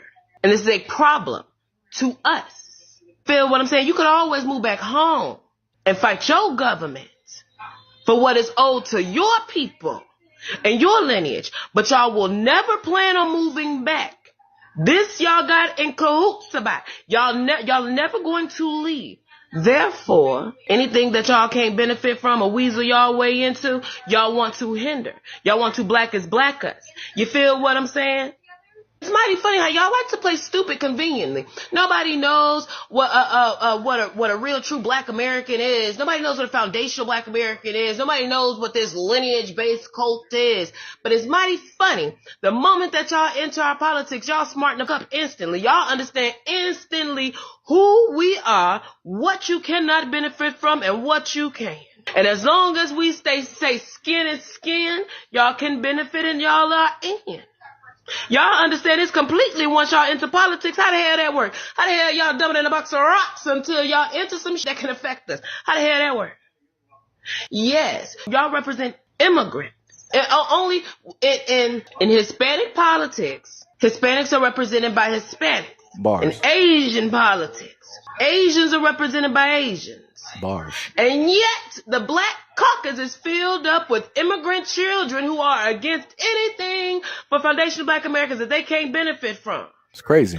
Y'all ain't nothing but a new and improved version of Christopher Columbus. Y'all can try to flip this either way you want to, any way you want to. But anybody who can move to a different country and actively participate in hindering a group of people, that's colonization, my brother. No matter which way you put it. Bars. So we had somebody in here. We had a Lolly. It was like, you cannot appropriate somebody else's suffering or someone else's guilt. So move on. He also said, you don't speak for black people. I guarantee you that any black person that doesn't live in a majority black community is better off in every way. Huh? I guarantee you that any black person that doesn't live in a majority black community is better. See, this is the craziest part, right? About that comment that you wrote there. Now, lo and behold, you're talking about any of these black people, like more than likely they're going to be Africans, right? How many Africans do you know live in a white community and they own an African business? And it's successful and it's just booming there. It's not happening. Why do you think that a lot of immigrants who are like Arab, right? We got the Arabs, we got the Africans, we got the Asians directly in black communities open up businesses. Why are they not opening up these communities in these so-called white suburbs or white communities? Color me surprised. That's because it's not going to be successful. That's because white people are not really going to support it like that. White people are going to make sure to support their own stuff, right? Why don't these same said people open up restaurants in the Jewish community? Color me surprised. Guess what? Because Jewish people are going to make sure to support their own people. Why don't those same people also open up restaurants and businesses in Hispanic communities? Guess what? Color me surprised. That's because the Hispanics are going to support their own. They're going to make sure that their own make it before anybody else. And again, I don't have no problem with that. The problem that I have, exactly what she stated, is the fact that we got people from all over that decide that they want to get into black spaces of politics and they magically want to represent black people. And then when they represent black people and a conversation of reparation comes up, here they go, be like, oh, I'm not really too sure about reparations because I'm Panamanian, I'm this, I'm that. And, where does, my people or where do we fit directly within this reparations? Because we've been here since the 60s. And I'm like, what are we talking about here? No. This don't got nothing to do with you. This don't got nothing to do. If you got your own problem with the United States government, wait in line and handle that with your people wherever you come. If you're African and you got problems with the United States government, you want your former rubber, you better go handle that as an African by way of your African government. You better sit up there and handle that and have a conversation at a table with the United States government. Reparations with black Americans have nothing to do with any of y'all. This is specifically us. If Haitians get reparations because of what it is that they had to do and face because of France, I'm not going to sit up there and jump my black self directly in there, right? If those over there in Haiti get reparations, directly by way of the United States government, I'm not jumping myself directly over there. If Africans get their reparations directly from Europe, I'm not jumping my black self. Like I said, they can have a space, they getting their money. It is what it is. That is the history. You gonna get what it is that you deserve. None of these other groups should be picking their nose and sticking their faces directly what is happening with black politics. That's crazy to me. That's diabolical. That is 100% diabolical. Let me see what else we got. Like I said, case in point, let me go back to something. When the Jewish folks out here getting their former reparations or whatnot, you don't hear black people trying to stick their hands out and trying to get something or say that they don't do. We're not doing that. When Native Americans get theirs, we're not sitting up there saying that. When during the points and times that the United States government during the Biden administration was giving Asians a form of reparations or monies, you didn't see black people trying to stick their hands out and be like, yo, we need some of that. No. We let everybody get their own stuff. But for whatever reason, there's this large conspiracy where everybody is like, when it's time, where it seems time for black people to get their stuff, everybody is like, no. If we can't put our hands out and get something from it, y'all can't get nothing either. That's crazy. That is diabolical. And it's funny, like I said before, all of these other groups that want to talk about how black people are undeserving, they never want to bring that up. Just like I said up there and said before, to try to parallel this in a sense, how you got all the nations on the earth that can decide to sign the Antarctic Treaty. They're like, oh, we're going to war all over the planet. But this one place here, we're not going to sit up there and war. We're going to all say, no matter how we hate each other, we're not going to have any military. We're not going to have no war, no bloodshed directly here. We're going to protect this area. And we're going to make sure that everybody else, all the normal people around the world, cannot even, come here and see what it is that we're doing or take part in anything. Right? You got to have certain grades of clearances to get there. Like I said, just like you got that conspiracy there, it seems to be the same exact conspiracy when it deals with black people and reparations. Everybody all over the world got their mouth open and got something to say. You got people over there in Africa want to have their mouth open and have something to say. It's crazy work. But now we're going to deal with something special, which would be the feminist movement, and we're going to listen to what a woman has to state. My husband for almost 20 years, but about 3 years ago, I was strongly considering divorce, and I want to talk to you about why. So I'm going to tell you the story of the day where I thought to myself, maybe I don't want to do this anymore. My husband and I had 4 kids. We both worked full time. We had been together for 16 years at this point. We've been together since high school. And on paper, I have an amazing husband. He is incredibly supportive. He's kind. He's loyal. He's a great dad. He's very hands-on. He's an active participant. He's always present. Like, on paper, what else could I ask for? But in reality, my experience is very similar to the experience of other women. I had this amazing husband who on paper was great, but I was incredibly frustrated and burnt out from our marriage and from motherhood. Because what happens to so many of us is that we marry these amazing men and we have amazing relationships and then we have kids. And when we have kids, women tend to carry a disproportionate amount of the work in the home, the work of raising kids, and the mental load. And that is exactly what happened to us. About 3 months after my 4th baby was born, I remember looking at my husband and saying, I need more. I need you to do more. I am exhausted. I am in charge of everyone and everything in this house. Every night when we cook.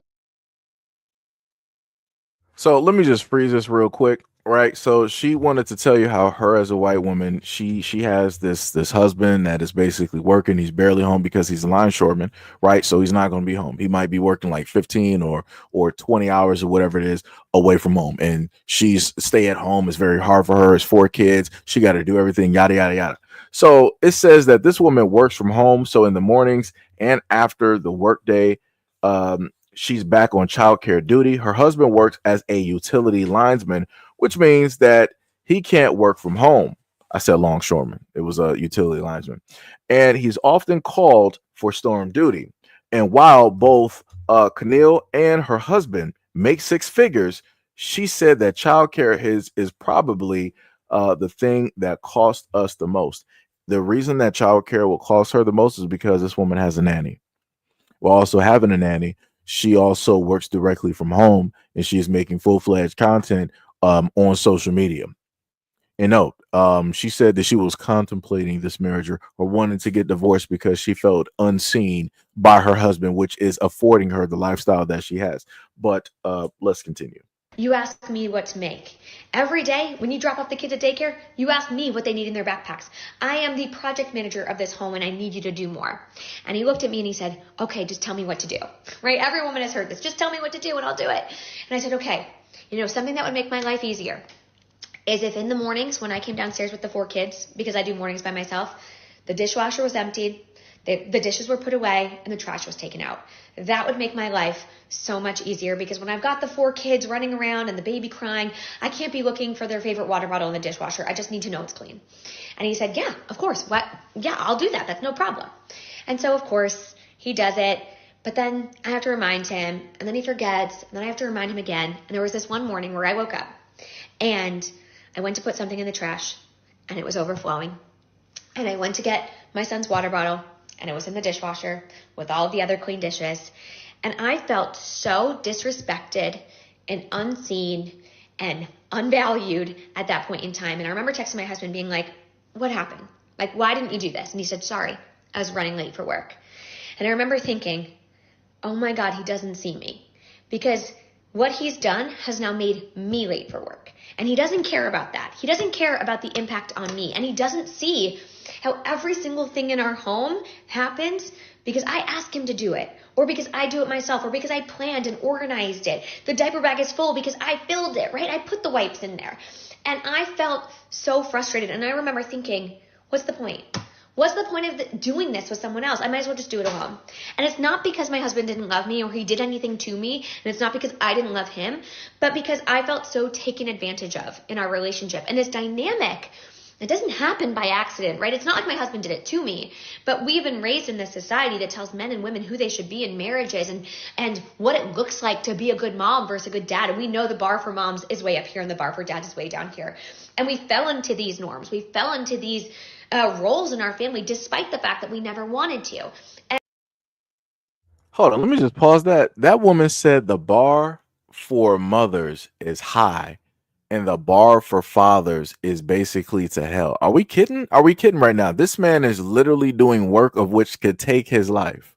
He could literally lose it, especially if he's getting he has to work utility lines. That's like electrical work. Somebody can correct me if I'm wrong.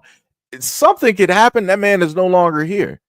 And you're talking about that the bar for him being a father is he's out there doing what men are said supposed to be doing, providing. He's out there risking his life. He's out there breaking his back in order to afford you what it is that you have. On top of the fact that they stated that she makes six figures. So I'm like, okay, so on top of the fact that you work from home, you have a nanny, why don't you also hire a maid? You got the money. Why don't you hire a maid?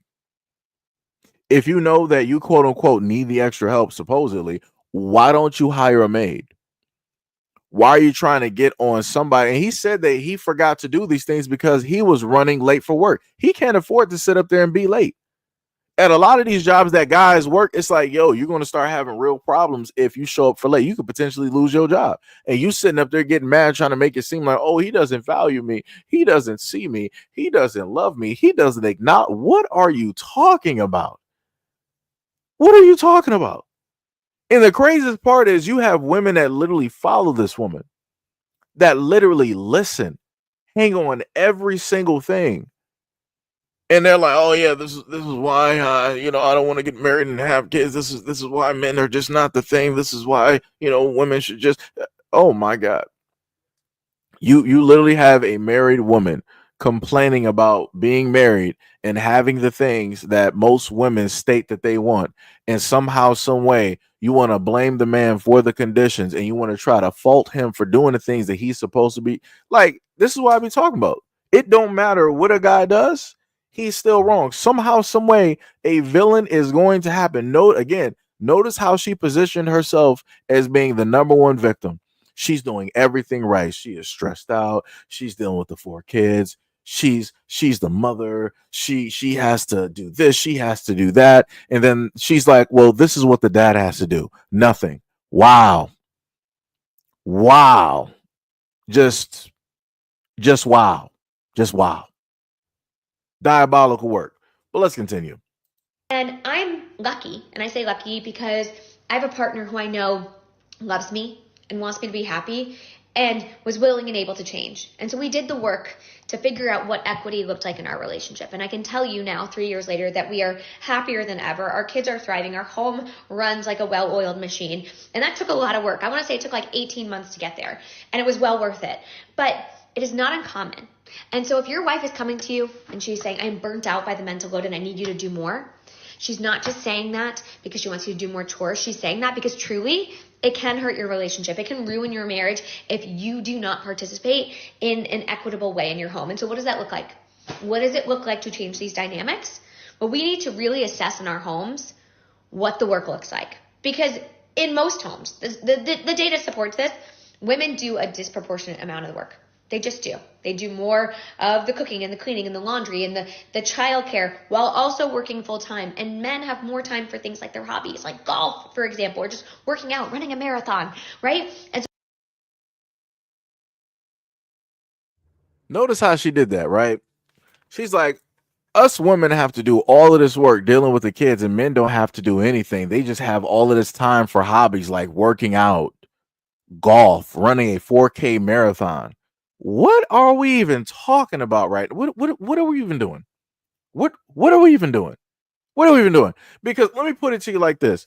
If a standard issue guy, if a 9 to 5 guy came to her and be like, yo, I want to sit up there and get married to you and have kids, this woman wouldn't sit up there and date him. She wouldn't date an average Joe who's going to be making average money, who could actually do the equitable share of the chores directly around the house. She wouldn't want to sit up there and have that because she's like, well, I shouldn't be making more money than you. You should be out here really doing more. You should be really contributing more to the bills. I'm like I said, no matter how you sit up and slice it, if she's making more, he's still like doing a standard issue job, but equally he's working and he's helping her with the kids. She's going to complain that basically you're here too much. You're not making enough money. I'm covering more parts of the bills than you are. Like, what are you really doing here? Why am I even married to you? I could just do this. It would be that conversation, but it's not that conversation. She has somebody that's obviously making more, and she's like, well, you're not really here. You're not really helping me out. I'm pretty much the only one dealing with the kids, and you're just doing whatever you want to do.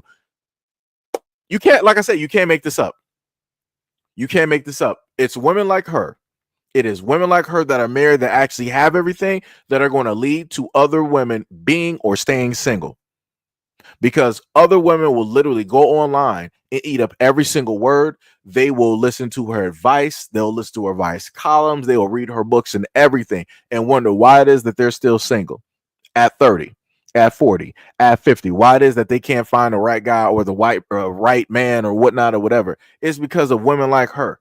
Like I said, women mislead other women. Women will lead other women into a single type of lifestyle. You are literally listening to somebody do that. Telling you like, oh, I was contemplating. I was really severely thinking about divorce. I bet you were. So that you can literally write another book talking about how you're a single mom doing it all your own after divorce and still looking for love. Yeah, that would have been the next column. That would have been the next book. That would have been the next several videos for years on your YouTube channel or whatever social media platform that you got. That's some crazy work. That is some crazy work. Like I said, stuff like this don't get called out enough. And people wonder why it is that a lot of guys don't want to sit up there and get married, because it'll be a woman like her that'll have everything. And then that one good guy will get divorced. And he's like, that's it. I wipe my hands of marriage. I'm not about to sit up there and lose out on everything again. I'm not about to get taken for everything. I'm good. Like I said, this is why a lot of great guys are wiped off of the board when it deals with marriage, because they ain't trying to deal with this. They're not trying to go through this whole situation again. It's crazy work. Like, it's crazy to have your cake and eat it too and still complain. It's like you're having your cake and then you're having more sweets, and then you want to turn around and complain about diabetes, and you want to try to blame the people that gave it to you. No, sweetheart, this is you. You decided to put yourself into a diabetic shock and coma because you wanted to have too much of a good thing, and you don't want to take responsibility for it. That's some crazy. Well, let's continue. We need to have hard conversations about what our time looks like, what our labor in the home looks like, what is invisible labor. We have to talk about these things, and when we don't, the alternative is that you no longer have a marriage, or you don't have a happy one at least. And so I share this story because I don't think I'm alone in this experience, and I want people to know that there's hope, and that if you have a willing and able partner, you can change this. You can absolutely change this dynamic.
You know what's crazy?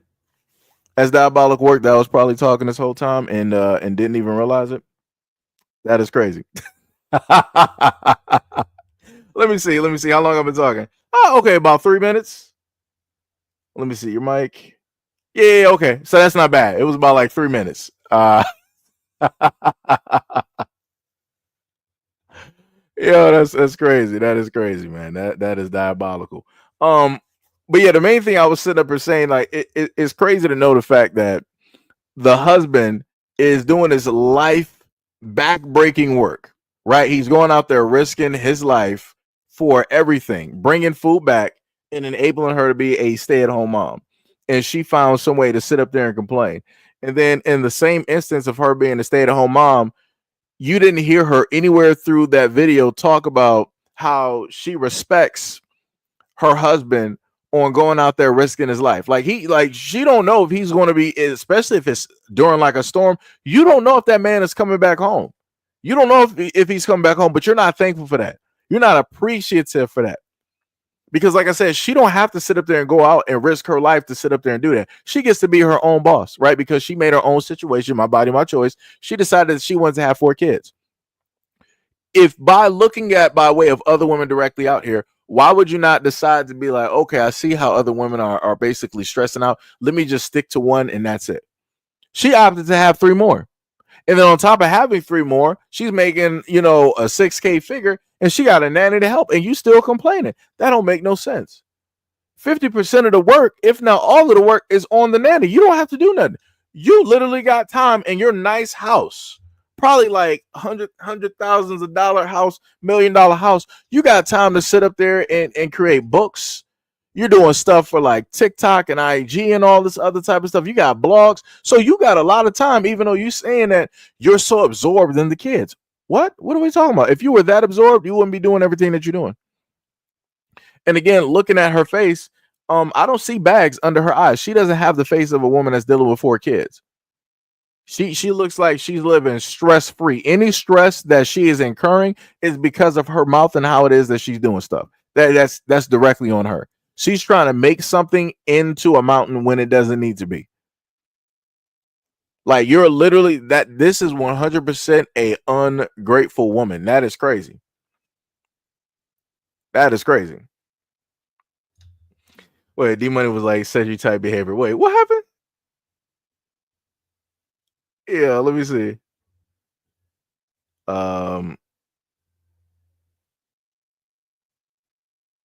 Boy, you pronounce it turlet and nobody gets offended by the water closet.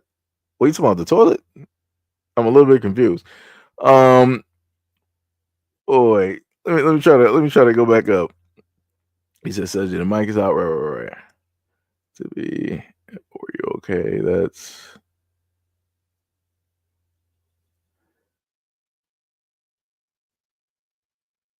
she just tells me to.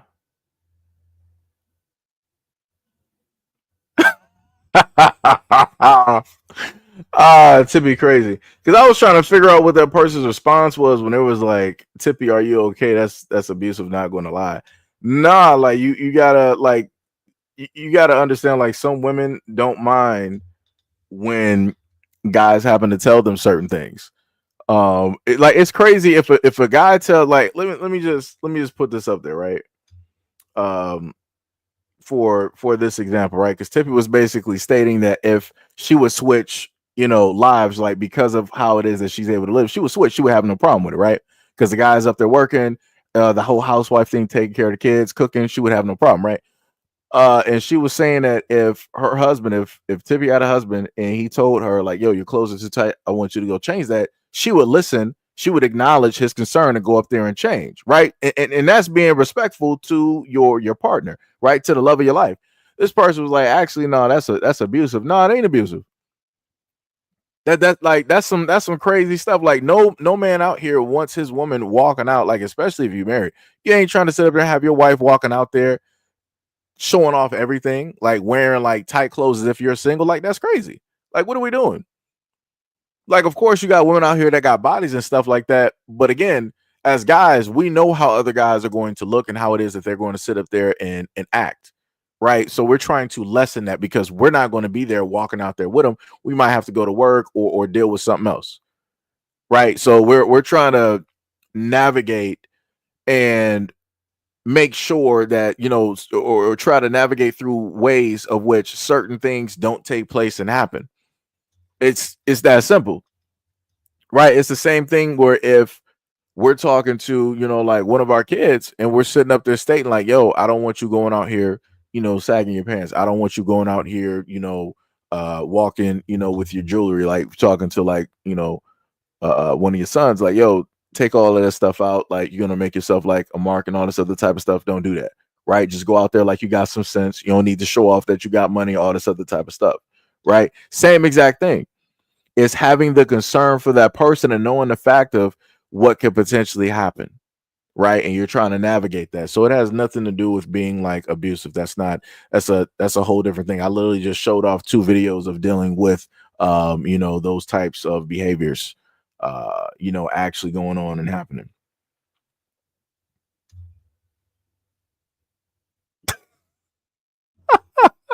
Only tip, I swear, only tip, only tip you give. Oh my goodness, only y'all two. I swear to goodness, y'all are hilarious. Y'all are hilarious. The comedy relief. Let me tell you, Tippy, Mo, Gail, Ty Hack, Son,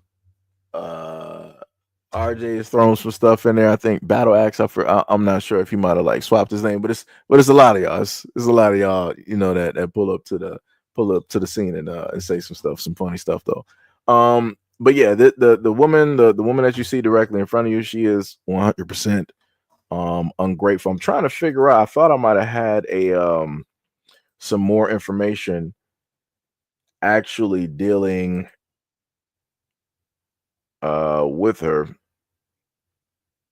Yeah, okay, there we go. That's the part that I was looking for. So we can read this all together, right? So it said TikTok and Instagram highlights the everyday experience of women. Wait, I actually got to look back because I might have to take the banner off, I think, so y'all can see the top part.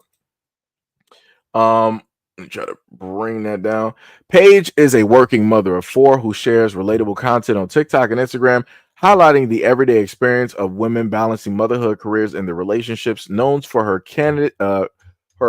candid insight and on mental loads of motherhood and the challenges of creating equity at home and work. Paige's content resonates with millions. She also advocates for affordable childcare, paid leave, and reproductive rights, sparking important conversations about what families need to thrive. Her impactful voice and relatable storytelling have led to features in Scary Mommy, The Today Show, Good Morning America, and more. So again, you're looking at a woman that's all over the place. She's all across America. A lot of women, that are in that whole thing know directly about her.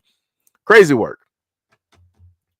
But she's trying to make it seem like she's a single mother directly out here doing it on her own. It's crazy work. Diabolical work. Diabolical. Let me see. Standing said they say if you're advertising, then you're selling. Yeah, I get that point. I get that. And trust me, it be like that. I done seen some women directly out here, and especially when it deals with like the gym videos, and you got women working out. I'm like, ma'am, you are not wearing any type of underwear at all.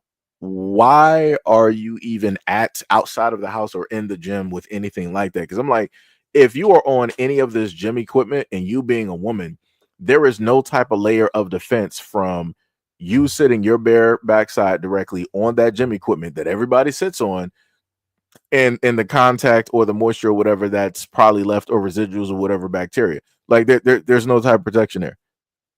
But like I say, you can't just so happen to tell people nothing because people don't want to listen. If you tell people like, hey, you shouldn't dress like that, you shouldn't do this, you shouldn't do it, people want to sit up and say like you're being in control of, a woman is not a possession, all this other type of stuff.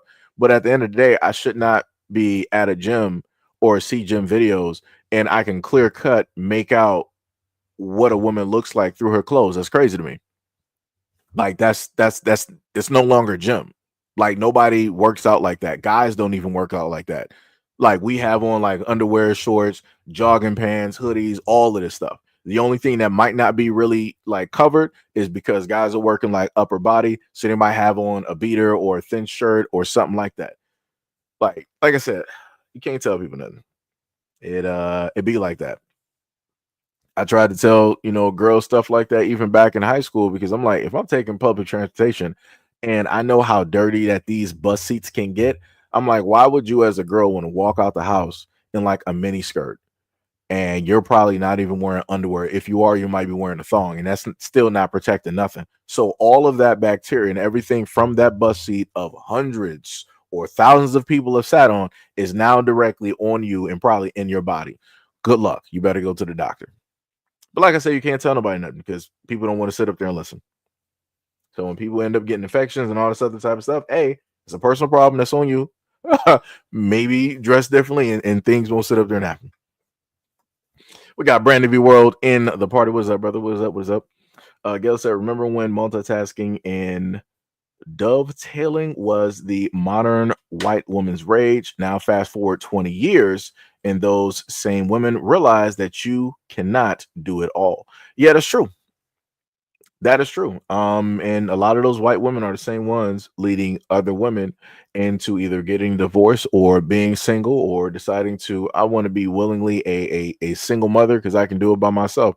And I'm like, you'll learn to find out.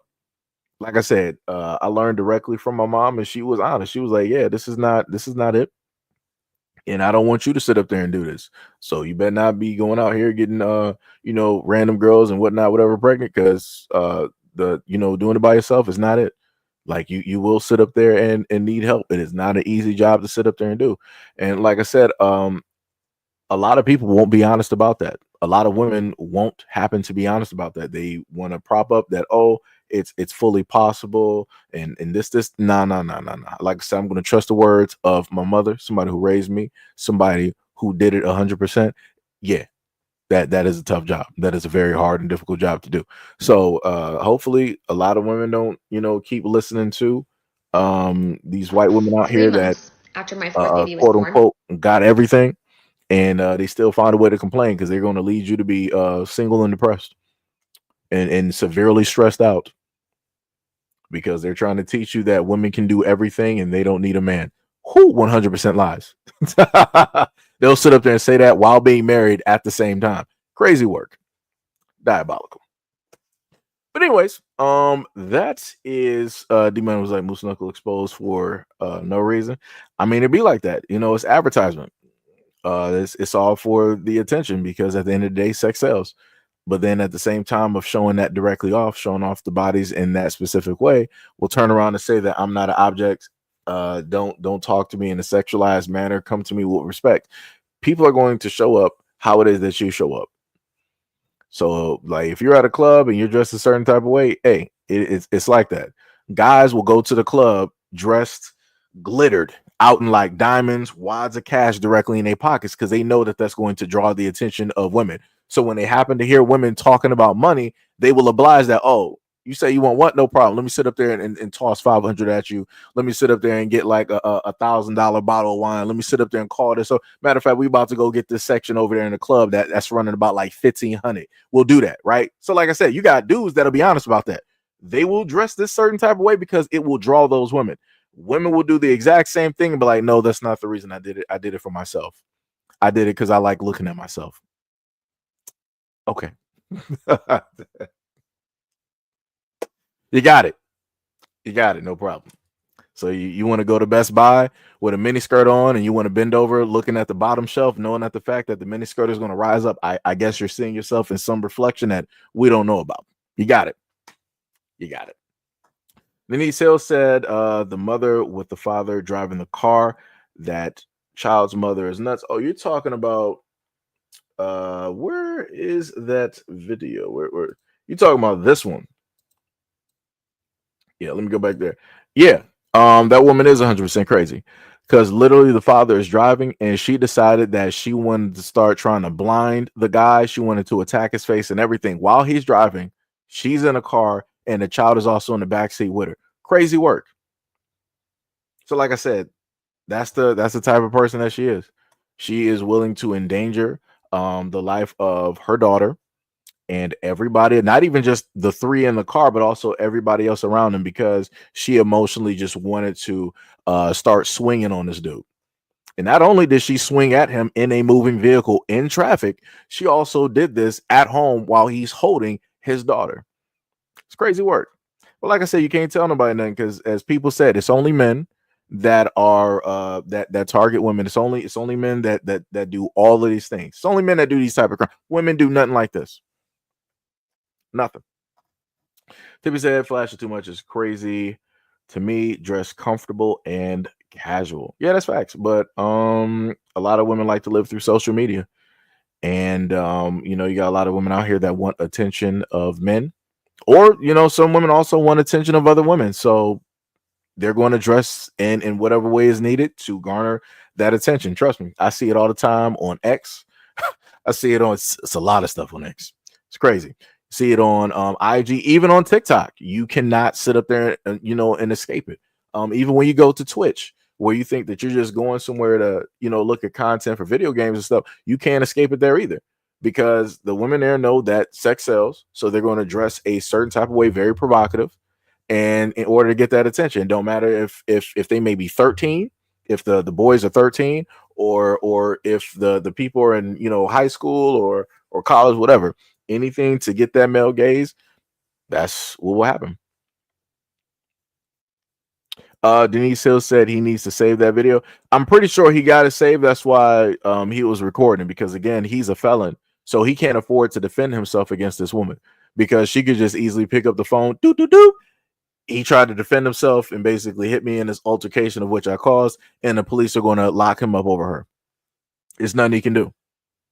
It's nothing he can do. So then you'll have another fatherless home, and you'll have a little girl growing up without her father and protection. It's crazy work. But yes, that is roughly it there, guys. We made it for a good 2 hours and 28 minutes.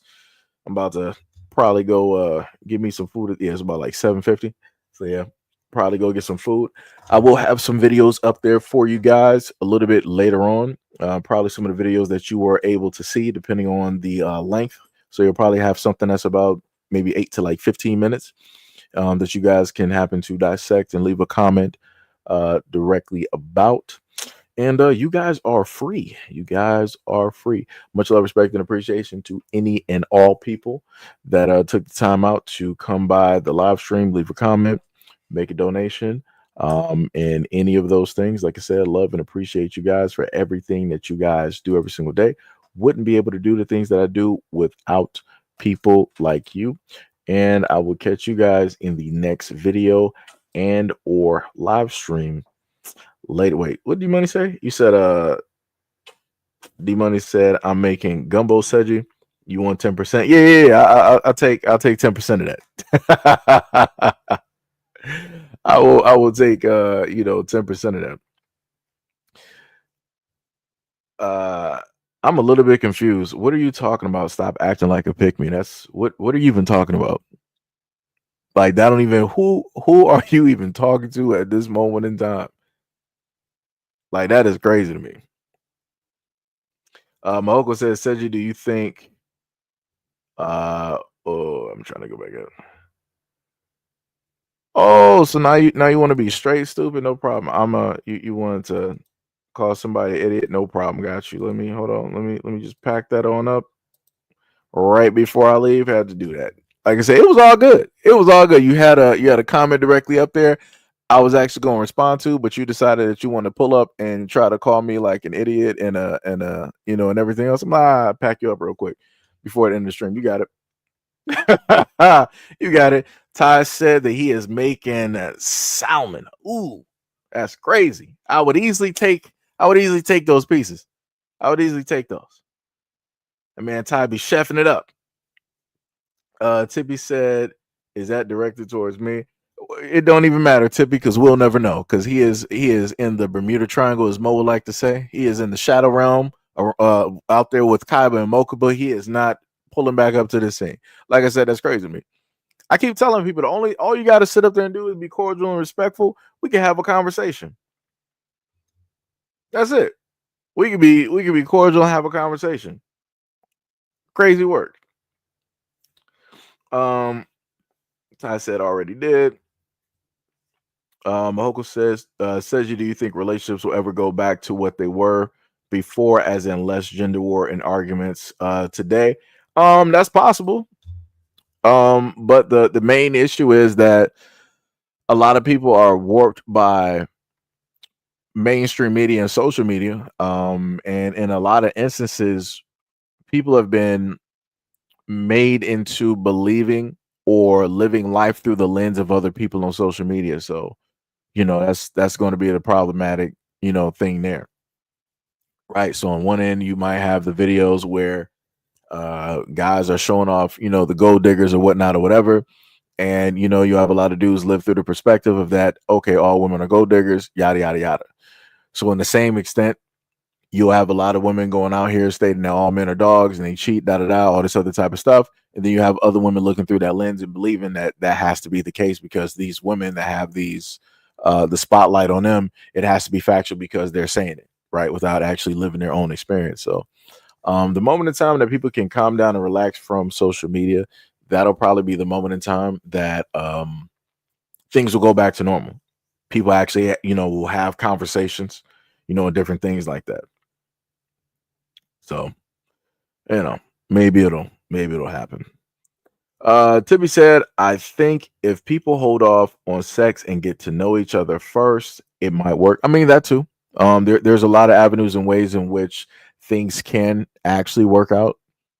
And, people could actually take the time. Because, again, if you do take the whole instance of sex out of a relationship, you're now getting to the bare bones of the people in the relationship, right? And what it is that people really want. You're not blinded by that chemical combination of you being intimate with that other person and all of those endorphins and the feel goods and whatnot. You're dealing with the basic. You're dealing with what it is that you're going to see for the next 60 years, right? If you decide that you want to make it that long in that relationship or marriage, with that person, right? But yeah, that's pretty much it though. So like I said before, much love, respect, and appreciation. And you know, go out there and relax, have some fun, catch up on some movies and everything like that. Tippy said, what men and women stop having sex and just talk more, go to parks or aquariums.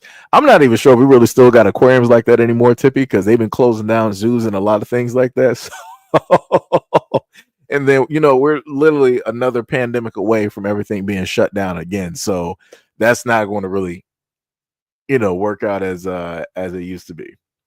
You know, it's crazy. It's crazy work. D Money said also it depends on how long you're trying to hold off. Yeah, that's true. That's true. That is 100% true. And the other thing I'll say is, try your best to get somebody that is, like minded, in at least in quite a few things, and not just in one thing, right? Because that'll be the thing that will longevity wise that will have people together over the initial interaction of like, okay, we slept together here, or we created this kid here, or the way that both parties basically look, right? It's going to be the things internally that's going to carry the relationship and not the things, outwardly, you know. Tippy said no sex if you're not married. Yep, that is the abstinence route. That's another tough one too, because a lot of people out here are not they don't know how to, really abstain. Like that. A lot of people don't know how to abstain because we're living in a sexualized society, both by way of media, the news, and social media as well. Even when in people, talking in personal lives with people, a lot of conversations, delving, into that. I said, "Oh boy, a pandemic! Please God, make it happen." LOL. That's crazy. That is crazy. That's crazy. But yeah, what was it? Lunch said, "I'm late. What's up?" With the picture of the man and the woman. Yo, what's up, Lunch? What is up? What is up? What is up? That picture had to do with a instance of a man going through DV or IPV. Um, and how it is that he can't defend himself, so he is forced to record because he is a felon. And if he does want to defend himself, then he's probably going to be locked up for a very long time. So he's trying to have a recording and showcase, I guess, to the police or the courts what it is that he has to face and go through being the father, of the child, and what it is, because the woman in the back, that is the mother, right? This man Mo is crazy. Tippy said, get to know a person before having sex with them. I mean, no, trust me, in a perfect world, Tippy, everything that you're saying makes 1,000% sense. But in the world that we live now, this is it just doesn't happen. This is why we got high STD rates. When it deals with folks of all different areas, and this is why at one point in time that I reported on, this is why we had a high rate of monkeypox at a moment in time. And a lot of people don't happen to take care of business. A lot of people don't want to get checked out. A lot of people don't know their status or anything like that. And you're living in a very dangerous world, and you should really want to know what your status is. But you can't tell a lot of adults anything. D Money said, the hell ain't it? I can get to know your person before having sex, but I'm not waiting until marriage. Ms. Hill said, and they get the recognition and still can't dance. RJ said she liked pink lipstick. Lynch said, thanks, Seji. No problem, no problem. No problem. Tippy said, but if you really love that girl, you would wait. I mean, I'll put it to you like this. If a lot of people, because I like to put it to a more personal thing, if a lot of people, I guess, love themselves to that extent, then a lot of people will wait for a lot of things. Right. But again, everybody's different. Right. So their understanding of loving themselves is different from me. Right. But that's how I like to sit up there and put it. If a lot of people, really cared, specifically about themselves, then they would make sure to put themselves in the best position where they would, profit the most. So it doesn't matter if it's like education, jobs, finances, relationship, and everything like that. People would make sure to, do that. But, we all fall short, so it happens. RJ said the retention game. D Money said, if the girl really loves me, she wouldn't make me wait. That's crazy. That's crazy. That is crazy. That is crazy. But like I said, everybody's different. The main thing I've understood for the longest time as well too is that human beings are very sexually charged individuals, people. And it depends on the person. So everybody's, in a sense different. So, it's very hard to hold a bar to, one person when, they may be, different in a variety of areas. So, I don't know. I don't know. Let me see. Tippy said men. Only Tippy. Only Tippy. Normally, this would have been the point in time that Gail would have pulled up to the scene and and said something. I'm pretty shocked. I'm shocked. D Money said we are fickle. Tippy said I'm just trying to stay positive. Yeah, that's true. That's true. That's true. Nothing wrong with staying positive. But yeah, that is pretty much it, guys. I wasn't actually trying to hold y'all here any longer than what y'all needed to be. We are at 2 hours and 39 minutes. You guys are free. It is 8:01. Go out there and have some dinner. Spend some time with yourselves. Order some foods. Uber Eats. I don't recommend DoorDash. Or maybe your local spot directly out there. Catch up on some movies and different things like that, or play some games. So, like I said, love you guys. Appreciate you guys, and do what it is that you do and be happy. And I will catch you guys in the next live stream and or video. Peace out.